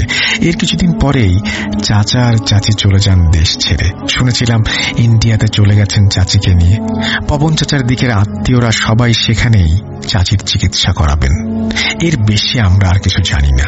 তবে যাওয়ার দিন চাচার মলিন মুখটা আর চাচির অসহায় এক অপরাধীর মতো করে বিদায় নেওয়াটা আজও মনে আছে। প্রিয় লিসেনার্স, আমার ফুপুর কাছে এটুকুই জানতে পেরেছি, শুনেছি এরপর আমার দাদা অনেক চেষ্টা করেছিল মিষ্টি চাচির খোঁজ নেয়ার, কিন্তু কোনোভাবেই তার খবর পাওয়া যায়নি। পবন চাচার ঠিকানাতেও আর যোগাযোগ করা যায়নি। এরপরই নাকি আমার দাদাকে দেখা যেত মধ্যরাতে উঠে জায়নামাজ বিছিয়ে বসে থাকতে। আমার ফুপুদের ধারণা সেই সময় থেকেই তিনি জিন সাধনা করতেন। তবে অবশ্যই কেউ এটাকে বিরূপভাবে দেখবেন না। আমার দাদা অনেক পরহেজগার ছিলেন। অনেক ছোট বয়স থেকেই তিনি 5 ওয়াক্ত নামাজ আদায় করতেন, রোজা রাখতেন। হয়তো মানুষ হয়ে আরেকটি মানুষকে রক্ষা করতে না পারার অসহায়ত্ব থেকেই তিনি এই কাজটি করতে চেয়েছিলেন। কিন্তু মিষ্টি চাচিকে সাহায্য করতে না পারলেও তার সেই উদ্দেশ্য যে কতটা নেক ছিল, এর ফল অনেক দিন পর আমরা পেয়েছি। সে অন্য আরেক ঘটনা আমি পরে শেয়ার করব। মিষ্টি চাচির ঘটনাটি এখানেই শেষ, কিন্তু শেষ হয়েও স্মৃতিতে এখনো যেন তার রেশ হয়ে গেছে। একটা প্রশ্ন থেকে গেছে সেদিন এই ঘটনার সাথে সম্পৃক্ত মানুষগুলোর, আর আজ যারা শুনলেন তাদের মনেও একই প্রশ্নের উদয় হবে, কি হলো চাচির? সে কি সুস্থ হয়ে তার নিজের মানুষটার কাছে ফিরে আসতে পেরেছিল, নাকি তিলে তিলে এক অসরসী দানবের কাছে পরাজিত হয়েছিল, হারিয়ে ফেলেছিল নিজের সত্তা? এই প্রশ্নের উত্তর তো আমার কাছে নেই। তবে সেদিন হুজুর সাহেব আব্বাকে যা বলেছিলেন তা আমি এখন বলতে যাচ্ছি। ঘটনার একদম শেষ অংশে চলে যাচ্ছি সেই বিকেলে আব্বা আর হুজুর সাহেবের কাছে। বলছেন, হুজুর সাহেব, ইউনুস, এই মেয়েকে আমার পক্ষে ঠিক করা সম্ভব না। শুধু আমি কেন, এই অত্র এলাকার বা এর বাইরের কেউ ঠিক করতে পারবে না। আমি আমার সারা জীবনের সমস্ত নেক আমল লাগিয়েও এত শক্তি আর এত কামেল হতে পারবো না। এই জিন অনেক শক্তিশালী। এদের শক্তি এদের নামের সাথে সম্পৃক্ত। এই জাতি অনেক শক্তিশালী। এর সাথে একটু বাড়াবাড়ি করলে আমার আর আমার অনাগত 14 পুরুষের ধ্বংস নিশ্চিত করে ছাড়বে এই জিনের সাথীরা। এতটাই শক্তিশালী এই জিনের জাতি, আমার ক্ষুদ্র জ্ঞান দিয়ে এর সাথে মোকাবেলা করা সম্ভব না। এদের বংশ অনেক কামেল, আল্লাহর খাস বান্দা, কিন্তু এই জিন যেটা করেছে সেটা অন্যায়। এর শাস্তি আল্লাহ তাকে দেবে, কিন্তু আমার একে মোকাবেলা করার ক্ষমতা নেই। আমি আর তুমি, আমরা সবাই শুধু যেটুকু পারি তা হলো আল্লাহর কাছে দোয়া করতে। এই জিন এই মেয়েকে কখনোই ছাড়বে না। যেহেতু মিষ্টি নামাজ আর আল্লাহর কালাম সম্পর্কে একেবারে গাফেল ছিল, তাই এর জন্য খুব সহজ হয়েছে একেবারে মিষ্টিকে আয়ত্ত করে ফেলাটা। আমি খুবই অসহায় তোমার কাছে এই কথাগুলো বলতে, যে এর বেশি কিছু আমার বলারও নেই। চাইলে তুমি মনের শান্তির জন্য অন্য জায়গায় চেষ্টা করে দেখতে পারো। এই ছিল কথোপকথন আমার দাদা আর হুজুর সাহেবের। আমার ফুপু আমাকে যতটুকু বলেছিল আমি ততটুকুই লিখেছি। হয়তো অনেকের কাছে এটা নিছক কল্পনা, বানোয়াট মনে হতে পারে, অনেকের কাছে কিছুই না মনে হতে পারে, কিন্তু ছোট্ট করে একটা কথাই বলবো, যার সাথে ঘটে তারাই বুঝে এই অনুভূতিটা কেমন। আমি আমার ফুপুর চোখ মুখ সে সময় দেখেছি, ঘটনা বলার সময় নিজের মধ্যে আবার নতুন করে অনুভব করতে দেখেছি, রোমাঞ্চিত হতে দেখেছি। তবু আমি আবার বলছি, আমরা এই ছোট্ট পৃথিবীর বাসিন্দা হয়েও আজ আমাদের কত অর্জনের, আবিষ্কারের অহংকার, কিন্তু আদতে কি আমরা সবটা আবিষ্কার করতে পেরেছি? সেটা কি আদৌ সম্ভব? অথচ এর বাইরেও রয়ে গেছে কত শত সহস্র বছরের পুরাতন এমন অনেক কিছু, যা এই পৃথিবীর মতোই পুরনো আর রহস্যে ঘেরা। আমি আমার ফুপির কাছে যতটা শুনেছি, আমার জ্ঞান দিয়ে ততটুকুই গুছিয়ে লেখার চেষ্টা করেছি, কিন্তু আমার ক্ষুদ্র জ্ঞানে অনেক ভুল ত্রুটি হতে পারে। আপনারা ক্ষমা সুন্দর দৃষ্টিতে দেখবেন, এই অনুরোধ করছি। আর বলবো, বিশ্বাস করা বা না করাটা একান্তই আপনার ব্যাপার। সবশেষে রাসেল ভাইকে অনেক ধন্যবাদ আমার লেখাটি কষ্ট করে পড়ার জন্য। আপনার এবং আপনার প্রিয় মডারেটর সিফাত আলম আর ভূত.com এর সকল লিসেনারদের সুস্থতা কামনা করে আজকের মতো বিদায় নিচ্ছি। আসসালামু আলাইকুম। এই বলেই তিনি তার ঘটনা শেষ করেছেন। আশা করছি এই ঘটনাটি আপনাদের ভালো লেগেছে। চমৎকার একটি ঘটনা, এবং আমি কষ্ট করে পড়েছি এই কথাটি বলবেন না, বরং আপনাকে আমার ধন্যবাদ জানানো উচিত, কারণ আপনি এই লম্বা ঘটনাটি অনেক কষ্ট করে লিখেছেন। আপনি আমাদের কৃতজ্ঞতা গ্রহণ করুন, এবং আশা করছি ভবিষ্যতেও আপনি আরো একটা ঘটনা পাঠাতে চেয়েছেন। আপনার দাদা কিভাবে অন্যদের উপকার করেছেন সম্ভবত সেই সম্পর্কে, সেটাও আমরা জানতে চাই। সেটা লিখে পাঠাবেন। আমি অপেক্ষায় থাকবো আপনার ঘটনার, এবং আপনি চমৎকার লেখেন, সেই ধারা অব্যাহত থাক। আমরা আপনার কাছ থেকে আরো নতুন নতুন ঘটনা পেতে থাকি। আপনাকে অসংখ্য ধন্যবাদ। আমি আবারও অনুরোধ করতে চাই আপনাদেরকে, যদি এরকম চমৎকার ঘটনা মিস না করতে চান তাহলে আমাদের চ্যানেলটি সাবস্ক্রাইব করুন, এবং অবশ্যই বেল আইকনটি ক্লিক করে রাখুন, যাতে করে এইরকম ঘটনা কখনো মিস করতে না হয়। আজ এখানেই বিদায় নিচ্ছি। কথা হবে আবারও আগামী এপিসোডে। সেই পর্যন্ত সবাই ভালো থাকুন, সুস্থ থাকুন। মোস্ট ইম্পর্টেন্টলি ভূত.com এর সাথে থাকুন। যারা এখনো আমাদের সাবস্ক্রাইব করেননি তারা অনুগ্রহ করে সাবস্ক্রাইব করে ফেলুন, এবং বেল আইকনটি ক্লিক করুন to get all the notifications. ভালো থাকুন। আল্লাহ হাফেজ।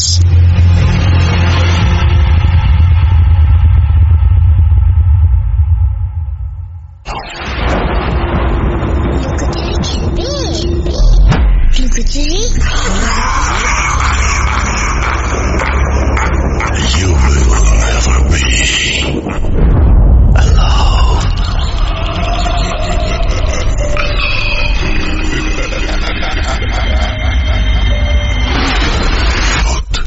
Vote.com. The fear returns with Russell.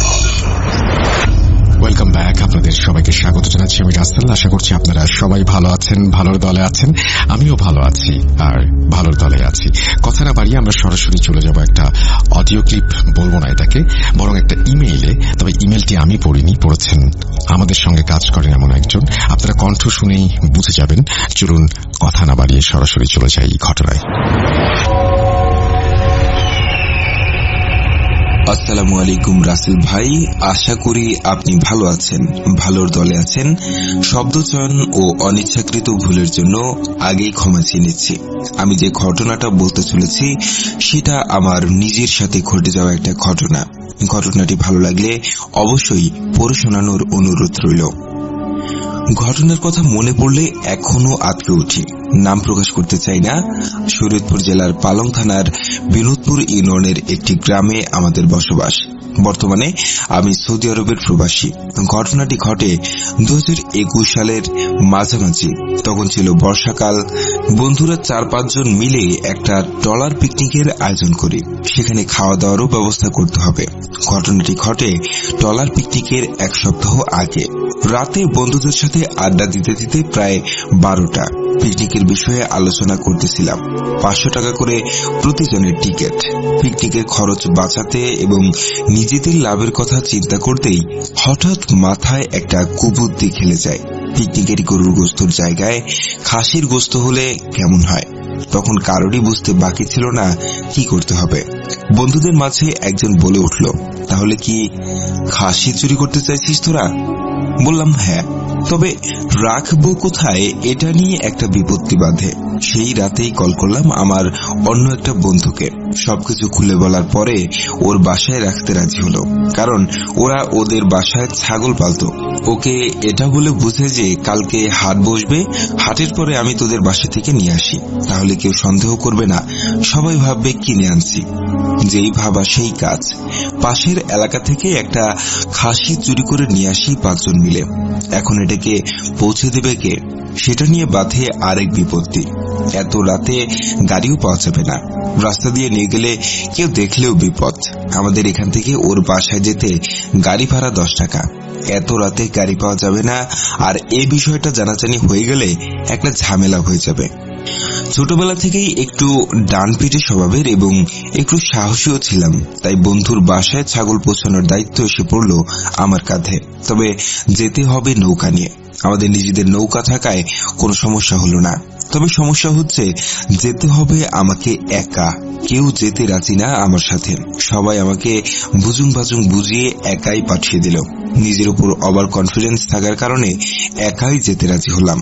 ঘড়ির কাঁটার সময় তখন প্রায় রাত 2টা ছুঁই ছুঁই। ছাগলটা নৌকার এক মাথায় বেঁধে আমিও উঠে পড়লাম।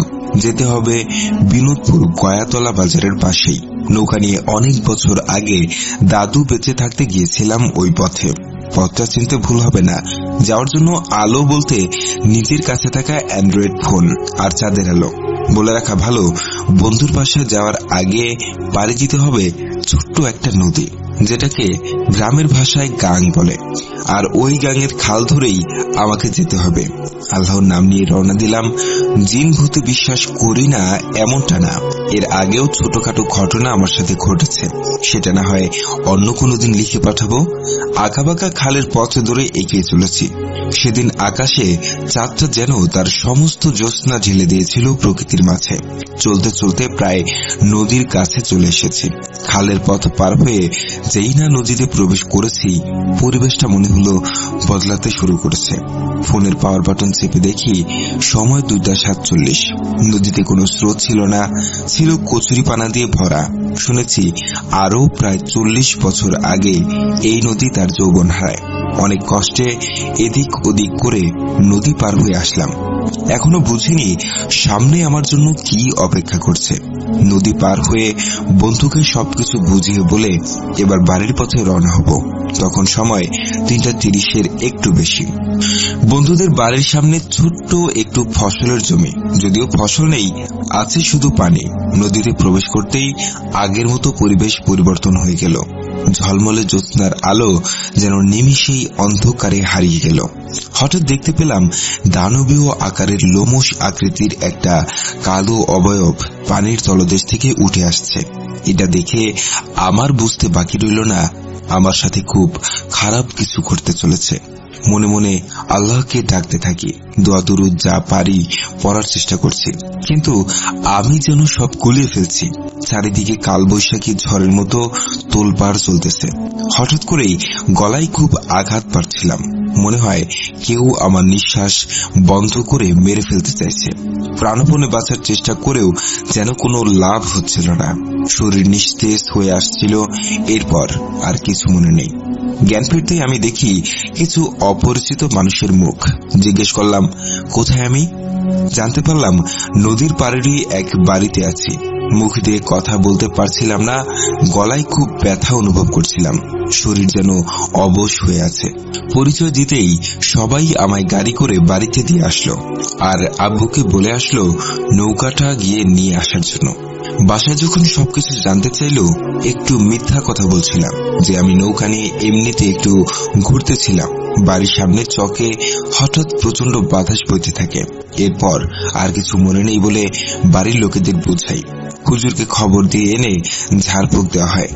রাতে অনেক জ্বর হয় আমার। সবাই খুব চিন্তায় পড়ে যায়। আমি নাকি ঘরে থাকতেছিলাম না, কে যেন আমাকে টেনে ঘরের বাইরে নিয়ে যাওয়ার চেষ্টা করে। সেই রাতেই হুজুরকে খবর দিয়ে আনা হয়। হুজুর বলে কালকের রাতে এর ব্যবস্থা করা হবে। এই বলে ঝাড়ফুঁক দিয়ে আর কিছু জিনিসের একটা লিস্ট লিখে দিয়ে হুজুর চলে যায়। পরের দিন রাতে আমার উপরে ওই জিনকে হাজির করা হয়। ওই জিন যা বলল তা শুনে সবাই রীতিমতো অবাক। আমি যখন ওই নদী পার হচ্ছিলাম তখন নাকি আমার লগের নিচে পড়ে ওই জিনের ছোট্ট বাচ্চা মারা যায়। লগি হচ্ছে বাঁশ দিয়ে বানানো নৌকা চালানোর সরঞ্জাম, তাই জীবনের বদলে জীবন আমাকে মেরে তার বাচ্চার মৃত্যুর প্রতিশোধ নেবে। সেদিন নাকি ফজরের আজান যাওয়ার কারণে কোনো ক্ষতি করতে পারে নাই। এরপরে ওই জিনকে অনেক ভয় দেখিয়ে আমাকে ছেড়ে দেওয়ার জন্য রাজি করানো হয়। আর রাজি হয়, তবে তাকে একটা কালো খাসি দিলে সে চলে যাবে বলে প্রতিশ্রুতি দেয় এবং বলে আগামী অমাবস্যার রাতে ওই খাসিটাকে নদীর পাড়ে নির্দিষ্ট একটা সেকরা গাছের নিচে রেখে আসতে, আর আসার সময় পিছনের দিকে না তাকাতে। আর ওই খাসিটা যেন আমি গিয়ে রেখে আসি। তবে জিনটা অভয় দিয়েছিল পিছনের দিকে না তাকালে কোনো ক্ষতি করবে না। তবু হুজুর আমার সাথে যায়। হুজুর কিছুটা দূরে দাঁড়িয়েছিল আর আমি গিয়ে ছাগলটাকে ওই ছ্যাঁকড়া গাছের নিচে রেখে আসি। আসার সময় মনে হচ্ছিল ছাগলটাকে কিছু একটা জীবন্ত চিবিয়ে খাচ্ছে। অনেকটা ভয়ে ভয়েই সেদিন বাসায় ফিরি। আলহামদুলিল্লাহ, এরপর এখনো আর কোনো সমস্যা হয়নি আল্লাহর রহমতে। আশা করি ঘটনাটা ভালো লেগেছে। যদি ভালো লেগে থাকে অবশ্যই পড়ে শোনাবেন। ভালো থাকবেন রাসেল ভাই। ভূত.com দীর্ঘজীবী হোক এই কামনাই করি।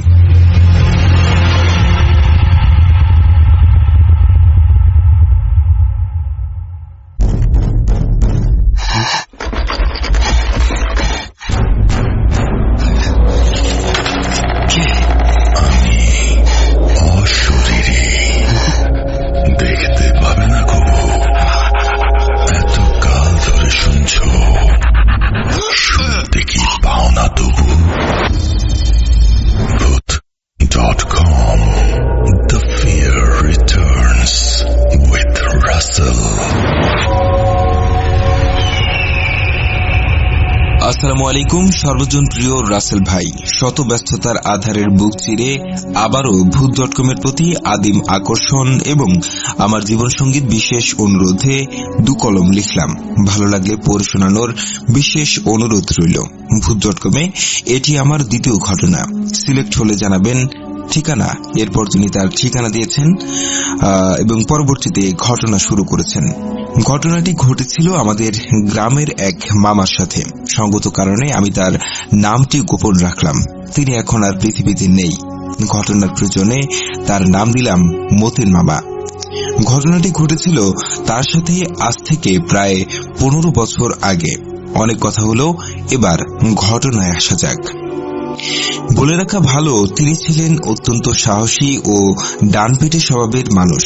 ছোটবেলা থেকে তিনি জিন ভূতে ভয় পেতেন না। কথিত আছে তিনি বহু দূর থেকে বসেও বর্ষাকালে তীব্র অন্ধকার রাতেও দেখতে পেতেন যে কোন জেলের মাছ ধরার জাল থেকে জিন ভূত মাছ খেয়ে চলে যেত। উপস্থিত লোকেরা এই কথার প্রমাণ চাইলে তিনি বলতেন, সকালে দেখবেন ওই জাল থেকে যতগুলো মাছ জিনেরা খেয়েছে ওই মাছের শুধু কাঁটাগুলোই জালে আটকা থাকবে। সত্যি তাই হতো। সকাল হতেই জেলেরা তাই দেখতে পেতেন যে মাছগুলোর মাঝে বিন্দুমাত্র মাংস নেই, শুধু কাঁটা অবশিষ্ট আছে। শুধু কাঁটাই থাকে কেন তার কাছে জানতে চাইলে তিনি বলতেন, তারা আগুনের তৈরি। তারা হা করলে তাদের মুখ থেকে আগুন বের হয় এবং ওই আগুনে সিদ্ধ হয়ে মাছের মাংসগুলো তাদের মুখের ভেতরে চলে যায়। আর মাছের কাঁটা তাদের পছন্দ না, তাই তারা তা ফেলে চলে যেত। এবার মূল ঘটনায় আসা যাক। মতিন মামা ছিলেন একজন কৃষকের সন্তান।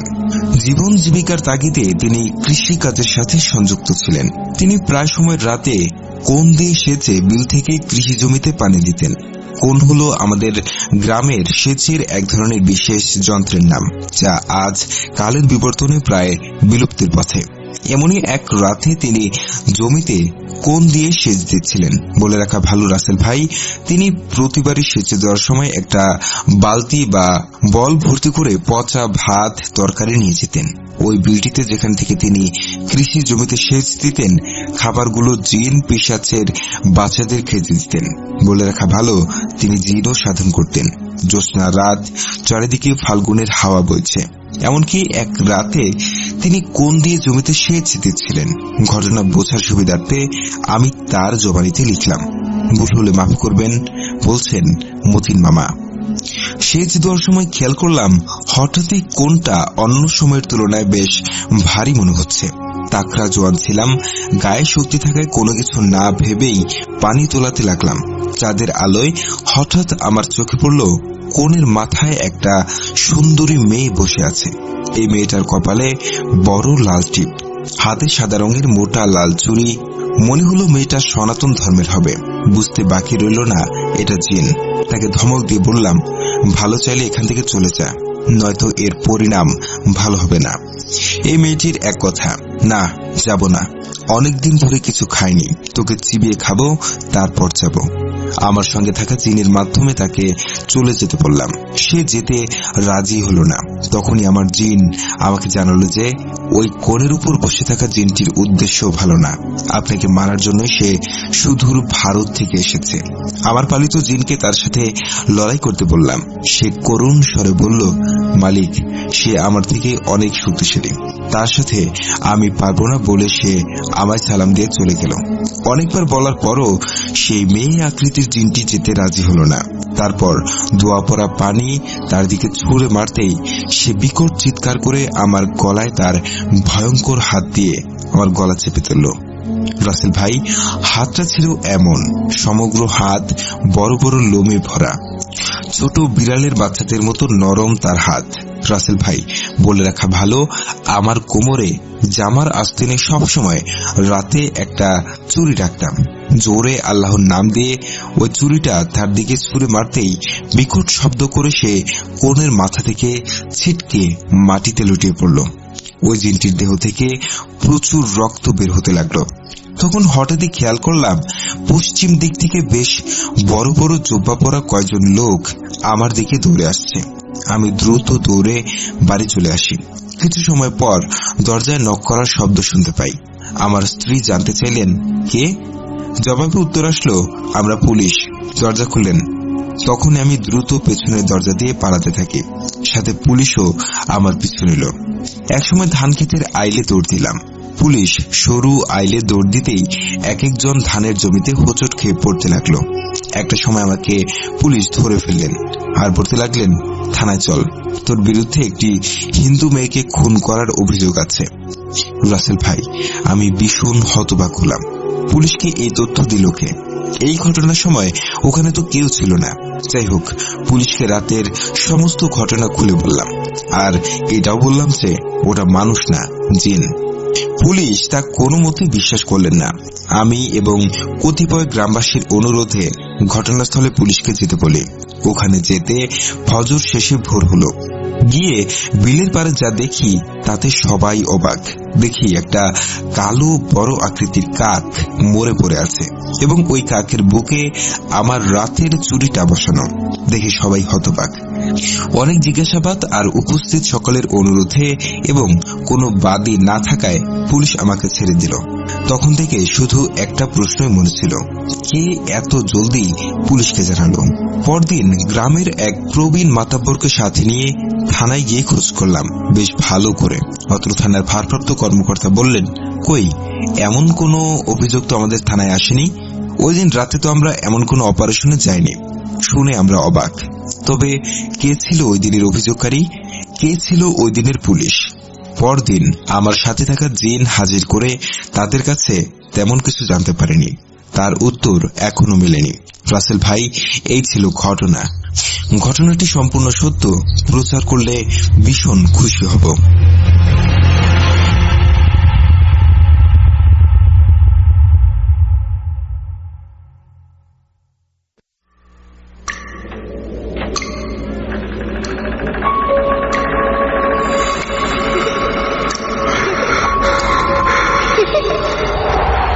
লুকোচুরি খেলবে? লুকোচুরি তুমি লুকাও, আমি ঠিকই তোমাকে খুঁজে পাবো।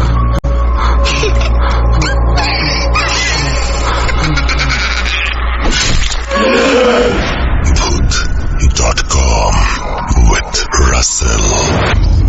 আরো একবার আপনাদের সবাইকে স্বাগত জানাচ্ছি। আমি রাসেল। আশা করছি আপনারা সবাই ভালো আছেন, ভালোর দলে আছেন। আমিও ভালো আছি আর ভালোর দলে আছি। এবারও একটা ঘটনায় যাব, তবে এই ঘটনাটি পড়েছেন জুনায়েদ। আশা করছি আপনাদের ভালো লাগবে। চলুন কথা না বাড়িয়ে আমরা সরাসরি ঘটনায় চলে যাই। আসসালামু আলাইকুম প্রিয় রাসেল ভাই, আশা করি ভালোই আছেন, কারণ আমি জানি আপনি সবসময় ভালোর দলে আছেন এবং আগামীতেও থাকবেন। আমি আগে ভূত FM আর এখন Voot.com এর একজন নিয়মিত শ্রোতা। ভাই, আমি সারাদিন কাজ করি, সেজন্য লাইভে কখনো শোনা হয় না, কারণ সারাদিনের পরিশ্রমের কারণে রাত জাগতে পারি না। বাট আমি আপনার সবগুলো এপিসোড ডাউনলোড করে সারাদিন কাজ করি আর কানে হেডফোন লাগিয়ে এপিসোডগুলো শুনি। ভাই, আমার কাছে অনেক ছোট্ট একটি ঘটনা আছে, আর সেই ঘটনাটি আমার নিজের সাথে ঘটা। ঘটনাটি ঘটেছিল 3 মাস আগে। তো যাই হোক, আমি ঘটনায় যাচ্ছি, তবে যাওয়ার আগে সকল লিসেনার এবং রাসেল ভাইয়ের কাছে অনুরোধ, লেখায় কোনো ভুল ত্রুটি হলে ক্ষমা সুন্দর দৃষ্টিতে দেখবেন, কারণ ভূত.com-এ এটাই আমার প্রথম পাঠানো ঘটনা। এর আগে কখনো ইমেল লিখিনি, তাই যদি ভুল ত্রুটি হয় সবার কাছে ক্ষমা চেয়ে নিচ্ছি। রাসেল ভাই, আমি কুমিল্লা জেলায় মুরাদনগর থানার দারানিপাড়া নামক গ্রামে অবস্থিত একটি টিস্যু ফ্যাক্টরিতে কাজ করি। সঙ্গত কারণে আমি ফ্যাক্টরির নাম বলতে চাচ্ছি না। ভাই, আমার বাসা কুমিল্লা জেলার চান্দিনা থানার তীরচর নামক একটি গ্রামে অবস্থিত। আমার বাড়ি ও আমার কর্মস্থান পাশাপাশি 5 মিনিটের রাস্তা। তাই আগে বলে রাখি, আমার বাসা ও কর্মস্থান ঢাকা টু চট্টগ্রাম হাইওয়ে রাস্তার পাশে অবস্থিত। রাস্তার 2 পাশের গ্রাম 2 থানায় অবস্থিত। তো আমি যে রাস্তা দিয়ে আমার কর্মস্থানে যাই, সেখানে একটি অনেক বড় বট গাছ আছে, যা কিনা যুদ্ধের আগের। এই গাছ নিয়ে আমার আব্বুর মুখ থেকে অনেক ঘটনা শুনেছি, যা সময় পেলে আরেকদিন লিখে পাঠাবো। ভাই, আমার কর্মসময় সকাল 7টা থেকে সন্ধ্যা 7টা পর্যন্ত। তো একদিন সন্ধ্যায় আমার কাজ শেষ করে বাড়িতে যাই, আর আমার স্ত্রীকে বলি গোসল করব, কাপড় নিয়ে টিউবওয়েলে আসতে। তখন আমি আমার গায়ের টি শার্ট খুলে হাত মুখ ধুচ্ছি, আর স্ত্রী কাপড় নিয়ে এসে আমার দিকে তাকিয়ে বলছে, কাজ করার সময় কি কোনো ব্যথা পেয়েছো নাকি? বুকের ওপরটা এরকম লাল হয়ে আছে কেন? তখন আমি তাকিয়ে দেখি, সত্যি তো, এটা কিভাবে হলো, বাট কখনো আমি বুঝতে পারিনি। আর তখন ব্যাপারটা এত গুরুত্ব দেইনি এবং ভুলে যাই। তো একদিন দুপুরবেলা ফ্যাক্টরি বন্ধ থাকায় বাড়ির উঠোনে বসে আছি, কাপড়হীন উদাম শরীর নিয়ে। তখন আমার এক চাচা আমার দিকে তাকিয়ে বলল, কিরে, কারোর সাথে ঝগড়া করেছিস নাকি? তোর বুকের উপর এত বড় হাতের ছাপ কেন? কে মেরেছে তোকে? তখন আমি চাচাকে বললাম, কই না তো, কারোর সাথেই তো ঝগড়া করিনি। বলে বুকের দিকে তাকাতেই অবাক হয়ে গেলাম, এত বড় একটা হাতের ছাপ আমার বুকের উপর কিভাবে? আমি তো কারোর সাথে ঝগড়া করিনি। আর 7-5 ভাবতে ভাবতে আবারও ব্যাপারটা ভুলে যাই। রাসেল ভাই, তার 2 দিন পর আমি খেয়াল করলাম যে হাতের ছাপের অংশটুকু পুড়ে ঝলসে যাচ্ছে আর চামড়াগুলো উঠে যাচ্ছে।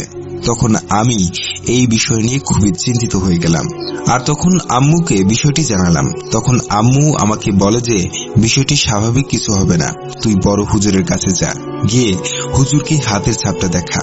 ভাই, আমাদের পার্শ্ববর্তী এলাকায় দারানিপাড়া একটি এতিমখানা আছে, আর এতিমখানার বড় হুজুরের সাথে আমার খুবই ভালো সম্পর্ক। তখন আমি আম্মুর কথা মতো হুজুরের কাছে যাই, গিয়ে হুজুরকে বিষয়টি খুলে বলি। তখন হুজুর ছাপটি দেখার পরপরই হুজুর বলে উঠল যে এটা তো জিনের হাতের ছাপ, আর এই হাতের ছাপটা ছিল স্বাভাবিক হাতের চাইতে অনেক বড়, আর হাতের বুড়ো আঙ্গুলটা ওই আঙ্গুলগুলোর প্রায় কাছাকাছি লম্বা। জিনেদের হাত নাকি এরকমই হয়, তাদের হাতের আঙ্গুলের মধ্যে বুড়ো আঙ্গুলটাও ওই আঙ্গুলগুলোর মতোই নাকি লম্বা হয়। আর বিষয়টা আমি ভালো করে মিলে দেখলাম, সত্যি তো বুড়ো আঙ্গুলটা অনেক লম্বা, প্রায় ওইগুলোর সমান। হুজুর আমাকে সব বুঝিয়ে বলল। রাসেল ভাই, কথাটি শোনার পর আমি খুবই ভয় পেয়ে যাই, আর হুজুরকে বলি, হুজুর কোনো সমস্যা হবে কিনা, কিছু একটা করেন হুজুর। তখন হুজুর আমাকে একটা সময়ের কথা বলে দিল ওনার কাছে আসার জন্য। আমি বাড়িতে চলে আসি, এসে আম্মুকে সব ঘটনা খুলে বলি। তখন পাশে আমার এক চাচাতো বোন ছিল, তিনি এসব ঘটনা শুনলেন। তখন আম্মু জিজ্ঞাসা করলেন যে হুজুরকে কিছু বলেনি। আমি আম্মুকে হুজুরের দেওয়া সময়টার কথা জানালাম। সেটা শুনে আমার চাচাতো বোন বলল, তুই হুজুরের কাছে না গিয়ে সর্নিশা একটি অন্ধ হুজুর থাকে, ওইখানে সবাই যায়, ওনার কাছে সবাই উপকার পায়, সকল ধরনের চিকিৎসা উনি জিনদের মাধ্যমে করে, তুই ওখানে চলে যা। ওই আব্বুর কথা শুনে আম্মু রাজি হয়ে গেল আমাকে সর্নিশা হুজুরের কাছে নিয়ে যাওয়ার জন্য। এরপর আমরা রওনা দিলাম ওই অন্ধ হুজুরের বাড়ির উদ্দেশ্যে। গিয়ে দেখলাম অনেক মানুষ ভিড় করে আছে, সিরিয়াল নাম্বার বসাচ্ছে। তখন আমিও আমার সিরিয়াল নাম্বারটা খাতায় বসিয়ে দিলাম আর অপেক্ষা করতে লাগলাম কখন আমার সিরিয়াল আসবে। অবশেষে আমার সিরিয়াল চলে আসলো। আসার পর আমি হুজুরের কাছে গিয়ে বসলাম। বসে আমার বুকের উপর হাতের ছাপের কথাটা বলতে লাগলাম। কিছু বলার পর উনি আমাকে থামিয়ে দিয়ে বলল, আর বলতে হবে না, আমি বুঝে গেছি কি হয়েছে বিষয়টা।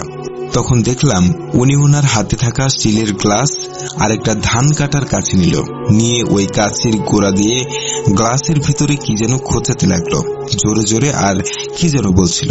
একটু পর উনি আমার উদ্দেশ্য করে বলছে, তোমার বুকের উপর হাতের ছাপটা ওটা স্বাভাবিক কোনো হাতের ছাপ না, এটা একটা জিনের হাতের ছাপ।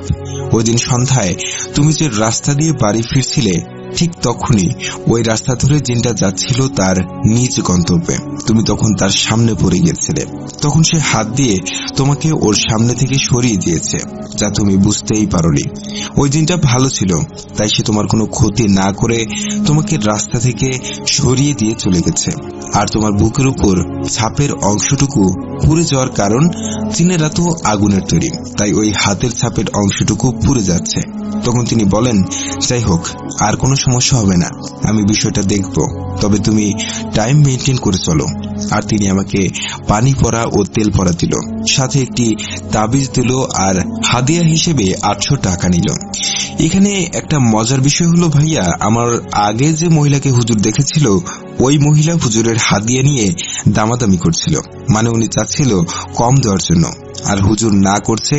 পরে হুজুর বলল, আমাকে তুমি ঠকিয়ে লাভ নেই, এই টাকা আমার না, এই টাকা যাদের আমি তাদের দিয়ে দেব, তুমি আমাকে কম দিও না। তখন আমি হুজুরের কথাগুলো শুনে অবাক হলাম যে যাদের টাকা তাদের কাছে দিয়ে দিবে মানে? হুজুর কাদের বোঝাচ্ছে? রাসেল ভাই, আমার সাথে আমার একজন মামাও এসেছিল। তখন আমি মামাকে জিজ্ঞেস করলাম, মামা, হুজুর এগুলো কি বলছে? তখন মামা বলল, হুজুর এই টাকা দিয়ে ওনার জিনদের নাকি মিষ্টি খাওয়ান, আর রাতে উনি জিনদের মাধ্যমে সবার সমস্যার সমাধান করে থাকেন। আর আমার মামা আগেও অনেকবার ওই হুজুরের কাছে এসেছিলেন, আর উনি আমাদের নিয়ে এলেন। হুজুর মামাকে চিনে, তো আমরা চলে এলাম। প্রিয় রাসেল ভাই, তারপর আমার আর কোনো সমস্যা হয়নি, কিন্তু ভাই ওই হাতের ছাপটা এখনো আমার বুকের উপর রয়ে গেছে। আপনি চাইলে আমি প্রমাণ দিতে পারবো। জানি ঘটনাটি ভয়ঙ্কর না, বাট এটি একটি সত্য ঘটনা। যদি ঘটনা সিলেক্ট করা হয় তাহলে আরো অনেক ঘটনা আছে, লিখে পাঠাবো সময় করে। আর সিলেক্ট হলে আমাকে জানাবেন। ভূত.com দীর্ঘজীবী হোক। নাম MD Abdul Quader, address Chandina, Comilla.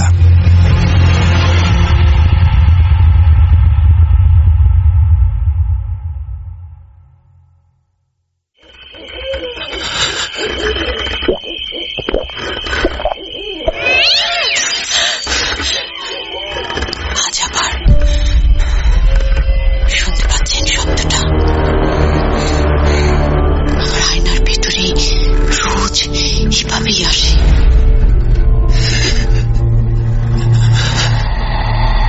Voot.com with Russell. আরো একবার আপনাদের সবাইকে স্বাগত জানাচ্ছি। আমি রাসেল। আশা করছি আপনারা সবাই ভালো আছেন, ভালোর দলে আছেন। আমিও ভালো আছি আর ভালোর দলে আছি। এইবারে একটা অডিও ক্লিপে যাব। আশা করছি এই অডিও ক্লিপটি আপনাদের ভালো লাগবে। পরিচয় আমি বলছি না, কারণ যিনি ঘটনা পাঠিয়েছেন তিনিই জানাবেন তিনি কোথা থেকে লিখছেন, কি তার পরিচয়। চলুন শুরু করা যাক। আসসালামু আলাইকুম রাসেল ভাই, জানি আপনি ভালোর দলে, তাই আর জিজ্ঞেস করলাম না।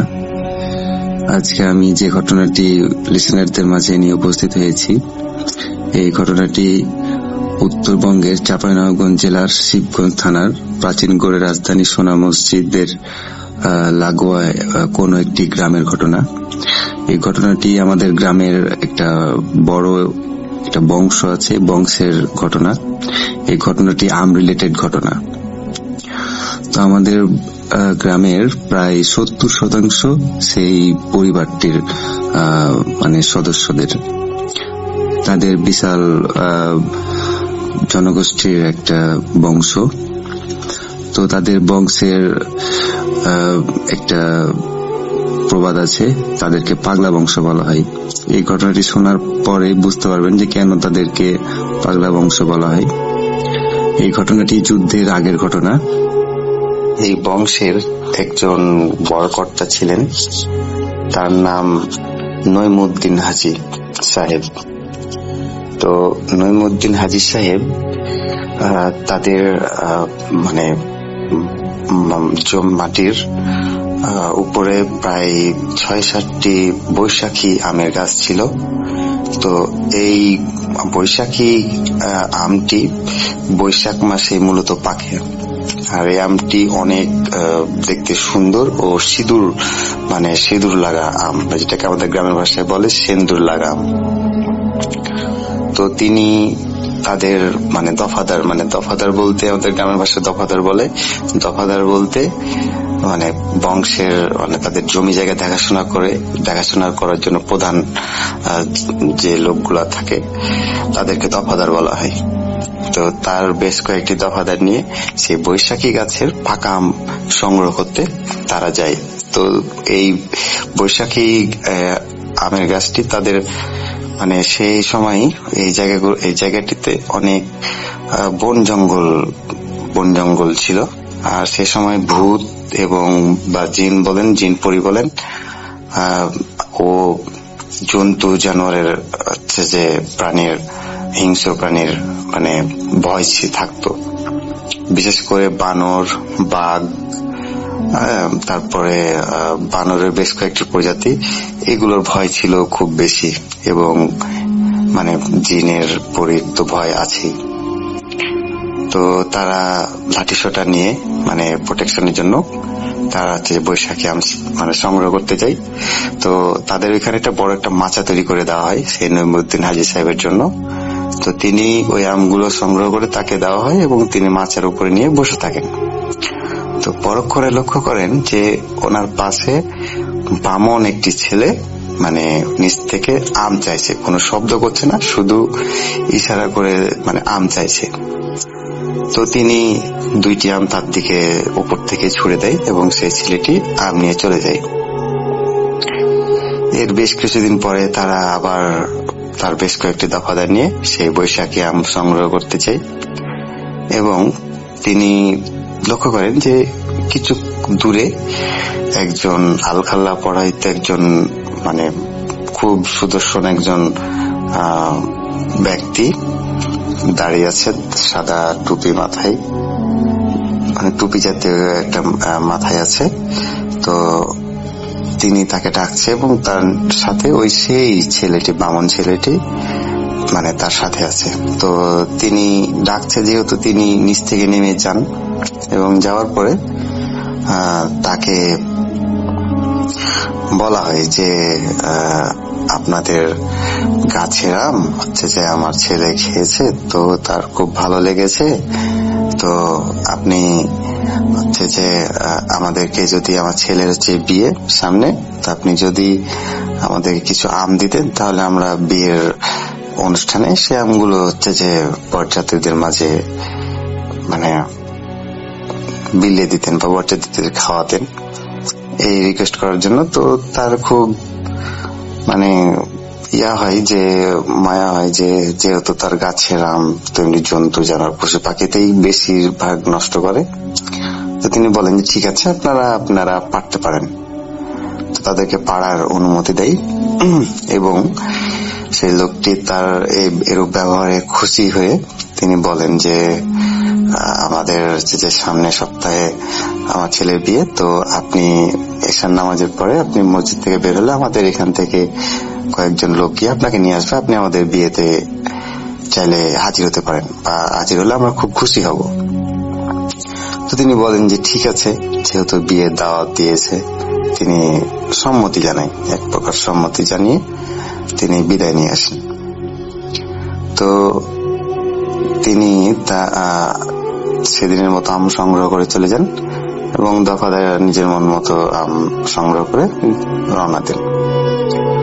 ঠিক তার 1 সপ্তাহ পরেই তিনি মসজিদ থেকে বের হওয়ার পরে লক্ষ্য করেন যে কয়েকজন লোক হাতে ওই বর্ষা জাতীয় যে তীর ধনুক বড় একটা লাঠির আগালে যে ওই তীরের মতো লাগা, এইরকম যে আগের যুগে যে প্রহরীদের হাতে ছিল। তো হিংস্র জন্তু জানোয়ারের হাত থেকে রক্ষা করার জন্য বা নিজেকে প্রোটেকশন করার জন্য এগুলো সেই যুগে ব্যবহার করত।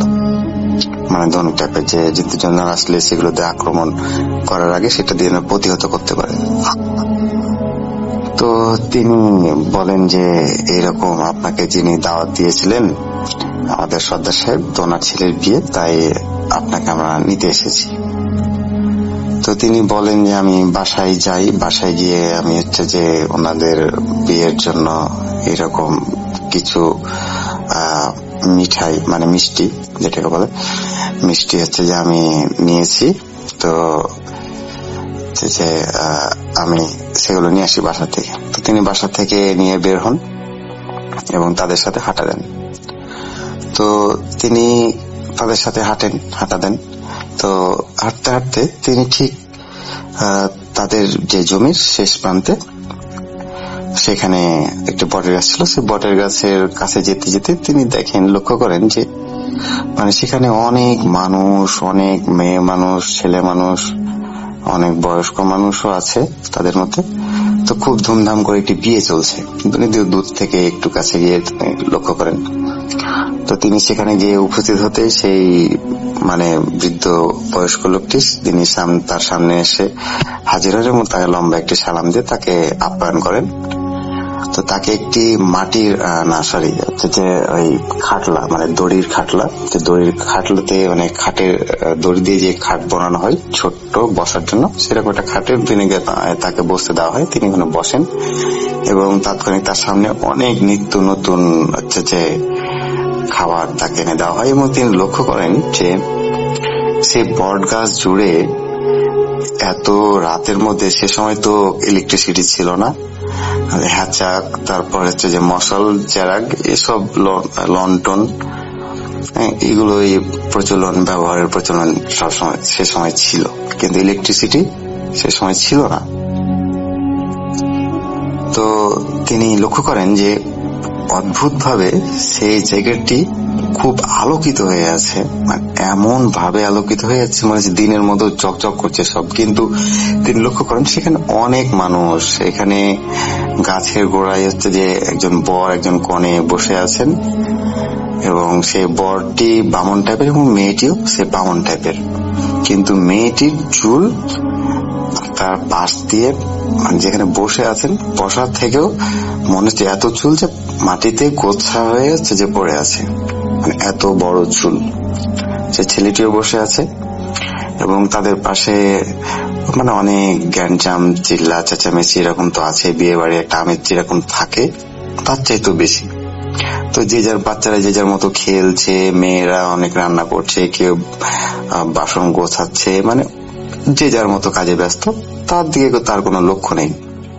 তিনি যেখানে এসেছেন তার দিকে কোনো লক্ষ্য নেই, যে যার মতো আনন্দ উল্লাস করছেন। এবং বরকনের পাশে অদ্ভুত ভাষায় যেরকম মানে গ্রামের বিয়েতে বা সাতালদের বিয়েতে যেরকম মানে গীত গাওয়া হয় বা এক প্রকার গান যেগুলো মানে বলে মানুষের এমনি গলায় বলা হয়, বলতে তারা এরকম একটা মানে গীত গাইছে আর পাশে ঢোল তবলা বাজছে। তো তিনি তার কাছে বিষয়টি খুব অদ্ভুত লাগে এবং তিনি লক্ষ্য করেন যে কয়েকজন ছেলে মেয়ে হচ্ছে যে খেলাধুলা করছে, কিন্তু খেলাধুলা করতো ছেলেমেয়েরা খেলাধুলা করতো, তিনি পড়ে যায়, কেউ হয়তো পড়ে যায় খেলতে খেলতে, ছোট বাচ্চারা।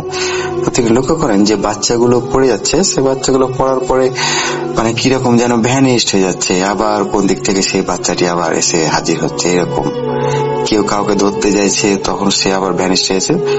তো তখন তার কাছে মানে খটকা লাগে যে এরকম তো বিয়ে সে কোনোদিন দেখেনি বা কোনোদিন শুনেও নেই। তখন তিনি বুঝতে পারেন যে তিনি অস্বাভাবিক একটি বিয়ের অনুষ্ঠানে বা অস্বাভাবিক একটা মানে জায়গায় তিনি এসে উপস্থিত হয়েছেন এবং তার ভিতরে অনেক ভয় কাজ করে এবং তিনি মানে এক প্রকার মানে কি করবেন বুঝে উঠতে পারেন না যে সময় আমার কি করা উচিত, পালাবো না কি করব। তো এরকম কথা চিন্তা করতে হতে সে আল্লাহর নাম নিতে থাকে। তিনি একজন ধার্মিক, নামাজি ও দয়ালু ব্যক্তি ছিলেন এবং তাদের অনেক ধন সম্পত্তি ছিল, অনেক দূর দূরান্ত তাদের ধন সম্পত্তি। তো তিনি মানে এরকম চিন্তা করতে হতে সে বয়স্ক আলখাল্লা পড়া লোকটি তার সামনে এসে হাজির হয় এবং তার সামনে এসে তাকে আশ্বস্ত করেন যে আপনি ভয় পাওয়ার কিছু নেই, আমরা আপনার এই বটের গাছে, আপনাদের এই যে মাটির এই যে বটের গাছেই আমরা যেখানে বসবাস করি, এখানে আমাদের একটা মানে পুরো পাড়া, মানে পাড়া বলতে তাদের একটা মহল্লায়, মানে জিনেদের বাসা একটা মানে পাড়া একটা মহল্লা এটা তাদের। তো এখানে আমরা অনেক জিনের পরিবার, আমাদের এখানে বসবাস, আপনাদের এই গাছেই আমরা থাকি। তো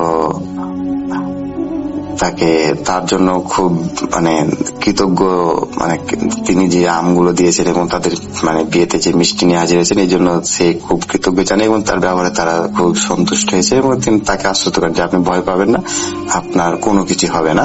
এবং তাকে এও বলেন যে আমরা যেহেতু আপনাদের মানে গাছেই থাকি, সেহেতু আপনাদের 5 পিঢ়ি মানে 5 পিঢ়ি পর্যন্ত আমরা আপনাদেরকে হেফাজত করব, রক্ষা করব। কিরকম রক্ষা করব? জিন, তারপরে জিন পরি এগুলো তো আছেই, তারপরে চোর ডাকাত, মানে তাদের কোনো ক্ষতি হতে দিবে না, তাদের বংশের মানে বংশ, পুরো বংশ।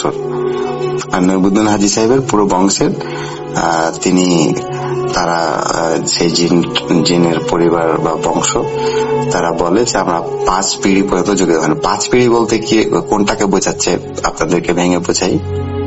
5 পিঢ়ি বলতে নইবুদ্দিন হাজী সাহেব আছেন এবং তার বংশের তার পরবর্তীতে যে পুত্র সন্তান আসবেন সে একজন, মানে উনি নইবুদ্দিন হাজী মারা যাওয়ার পরে তার পুত্র সন্তান যিনি থাকবেন বড়, তিনি 1 পিঢ়ি চলে গেল, তার পুত্র সন্তান 1 পিঢ়ি, তারপরে তার পুত্র সন্তান 1 পিঢ়ি, তার পুত্র সন্তান বা তাদের পুত্র সন্তান না, তার সন্তান 1 পিঢ়ি, এইরকম। তো বলে তিনি তাকে এক গ্লাস একটা গ্লাসে, মাটির গ্লাসে তাকে একটা শরবত এনে দেন এবং শরবত খাওয়ার পরে সেই নইবুদ্দিন হাজী সাহেবের আর কিছু মনে পড়ে না। তিনি যখন তার ঘুম ভাঙে সকালবেলা, তিনি তখন দেখেন তার বেডেই তিনি শুয়ে আছেন এবং তিনি ঘুম থেকে উঠেন, ভাবেন যে হয়তো নিছক একটি স্বপ্ন দেখেছে, তাই সে উঠে আছে। তারপরে দেখে তার পরিবারের সব সদস্য খাওয়া দাওয়া নিয়ে ব্যস্ত।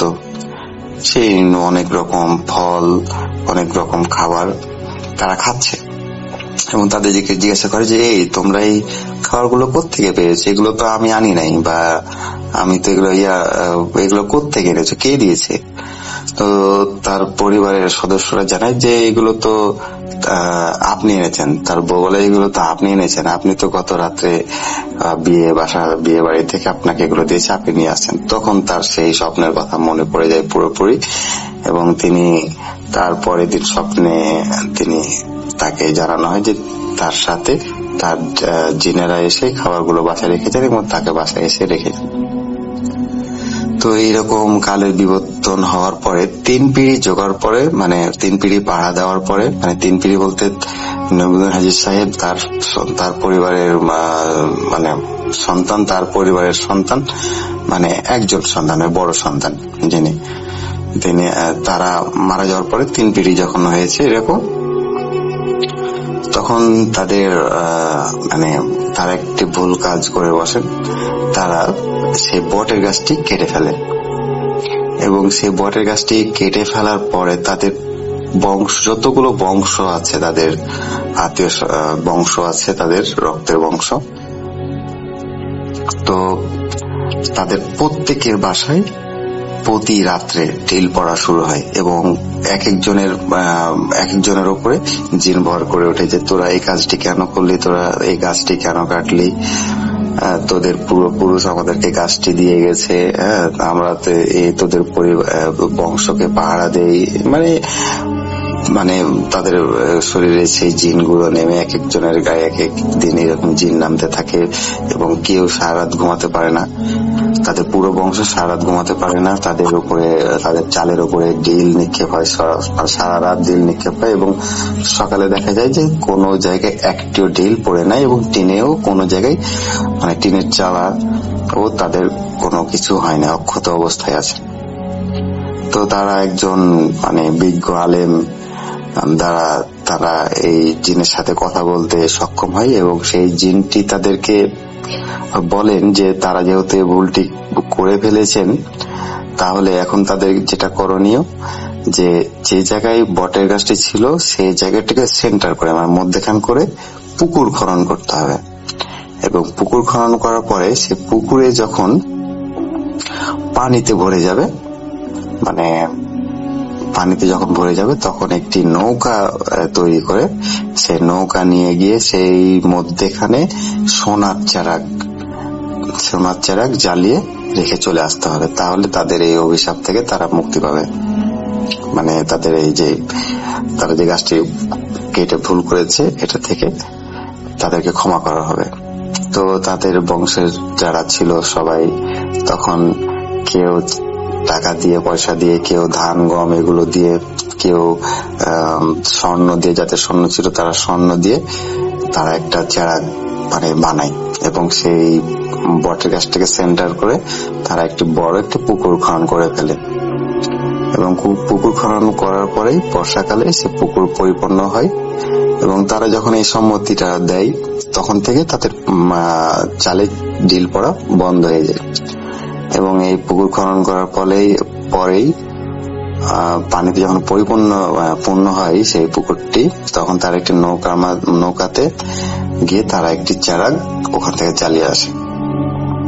এবং চারাক জ্বালিয়ে আসার পরে তাদের পরিবারের যে বিলাত একজন সন্তান আছে, তার যে উপরে জিনহর হয়, এবং তিনি বলেন যে তোরা যে চারাকটি দিয়েছিস যে চারাকটি স্বর্ণের নয়, তোরা স্বর্ণের চারাকটি তোদের কাছে রেখে দিয়েছিস, এবং তোরা যে ওই পিতলের চারাক নিয়ে এসে তোরা আমাদের সাথে ধোঁকাবাজি করেছিস, এবং তোরা যে ধোঁকাবাজি করেছিস তোদের এই ফলস্বরূপ তোদের অভিশাপ দিয়ে গেলাম।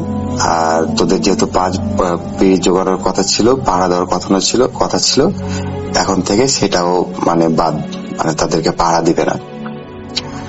এখন তারপরে তাদেরকে বলা হয় যে তোদের এই অভিশাপ দিয়ে গেলাম যে তোরা যতজন তোদের বংশে এবং যতদিন তোদের ভবিষ্যতে আসবে যত মানে পুরুষ, এবং সকলেই পাগল হয়ে মারা যাবে। তো সত্যি তাই হয়। এখন পর্যন্ত ওদের পরিবারের যতজন মারা যায় সবাই মৃত্যুর আগে পাগল হয়ে যায়। পাগল হয়ে যাওয়ার পরে মারা যায়। একজন প্রায় জন্মের পর থেকে পাগল, আর কয়েকজন পাগল হয়ে মারা গেছে আমাদের চোখের সামনেই। আর তাদের এই যে পাহারা দেওয়ার কথাটা বলি, যে পাহারা দিত কিভাবে, তারা যখন মানে চোর যখন তাদের বাসায় চুরি করতে আসতো, কেউ হয়তো ছাগল চুরি করতে আসতো বা গরু চুরি করতে আসতো, বা কেউ ধান গম চুরি করতে আসতো কুটি থেকে, তো চুরি করার পরে তারা ওইভাবে স্ট্যাচু হয়ে দাঁড়িয়ে থেকে যেত ওইভাবে সারা রাত। এবং তাদের পরিবারের কেউ যখন একজন নামাজ পড়ার জন্য বা সকালবেলা বা প্রসাব পায়খানা করার জন্য তারা যখন বের হতো, তখন তারা দেখতো চোর দাঁড়িয়ে আছে, এবং তারা যখন দেখতো ভালোভাবে যে হ্যাঁ চোর দাঁড়িয়ে আছে, তখন সেই চোরটি মানে পালাতে শুরু করতো। এবং আবার সে যখন দেখতো যে ধরা ছোঁয়ার বাইরে চলে আসে, তখন সেই চোর আবার স্ট্যাচু থেকে যেত। এবং সেই লোকটি যখন মানুষজন ডাকার পরে জমা হওয়ার পরে যখন মানুষজন জমা হয়ে যেত, তখন সেই চোরটি আবার জিনগুলো সেই চোরটিকে আবার ছেড়ে দিত, এবং সেই চোরটি ধরা পড়ে যেত। এভাবে তাদের বংশের পাহারা দিত সেই মানে জিনগুলো। তাদের বংশে কোনো সময় সেই 3 পিঁড়ি কোনো দিনেও চুরি করতে পারেনি, সেই 3 পিঁড়ি পর্যন্ত। এবং তাদের এই মানে বিয়াদবি বা দিনের সাথে ধোঁকাবাজি করার কারণে 5 পিঁড়ি পাহারা দেওয়ার কথা ছিল, এবং সেই জিনগুলি ধোঁকাবাজির জন্য 3 পিঁড়ি পাহারা দেয়, এবং বাকি 2 পিঁড়ি তারা আর পাহারা দেয়নি। এইভাবে তাদের বংশকে রক্ষা করেছিল। এখন পর্যন্ত রাসেল ভাই তাদের বংশে যতজন মারা যায় সকলে পাগল হয়ে মারা যায়। এগুলো আমাদের স্বচক্ষে প্রমাণ। এবং এই বংশের গ্রামেই আমাদের বাসা, এবং আমাদের গ্রামের অধিকাংশ গ্রামের আশেপাশে বাগান বলেন, ধানের জমি বলেন, সব প্রায় জমি সম্পদ এই বংশটির। তো এই বংশটিকে আমাদের গ্রামে পাগল বংশ বলা হয় বা পাগলা বংশ বলা হয়। তো এই ছিল আমার ঘটনা। এই ঘটনাটি আমি প্রথম শেয়ার করছি। আসসালামু আলাইকুম। Welcome back. আশা করছি আপনারা সবাই ভালো আছেন এবং ভালোর দলে আছেন। আমিও ভালো আছি আর ভালোর দলে আছি। আমরা ভয়ের 4 রাত শুনছিলাম এবং এই মাসে আমরা পরপর 4টি এপিসোড শুনিয়েছি আপনাদের। আশা করছি প্রত্যেকটি এপিসোড উপভোগ করেছেন আপনারা, ভালো লেগেছে আপনাদের। আপনারাও ঘটনা পাঠান। যারা এখনো পর্যন্ত আমাদের চ্যানেলটি সাবস্ক্রাইব করেননি, সাবস্ক্রাইব করে নিন এবং বেল আইকনটি ক্লিক করতে ভুলবেন না। আমরা আজকের মতো বিদায় নিব, ফিরে আসবো আবারও। সেই পর্যন্ত সবাই ভালো থাকুন, সুস্থ থাকুন, মোস্ট ইম্পর্টেন্টলি ভূত.com এর সাথে থাকুন। আল্লাহ হাফেজ।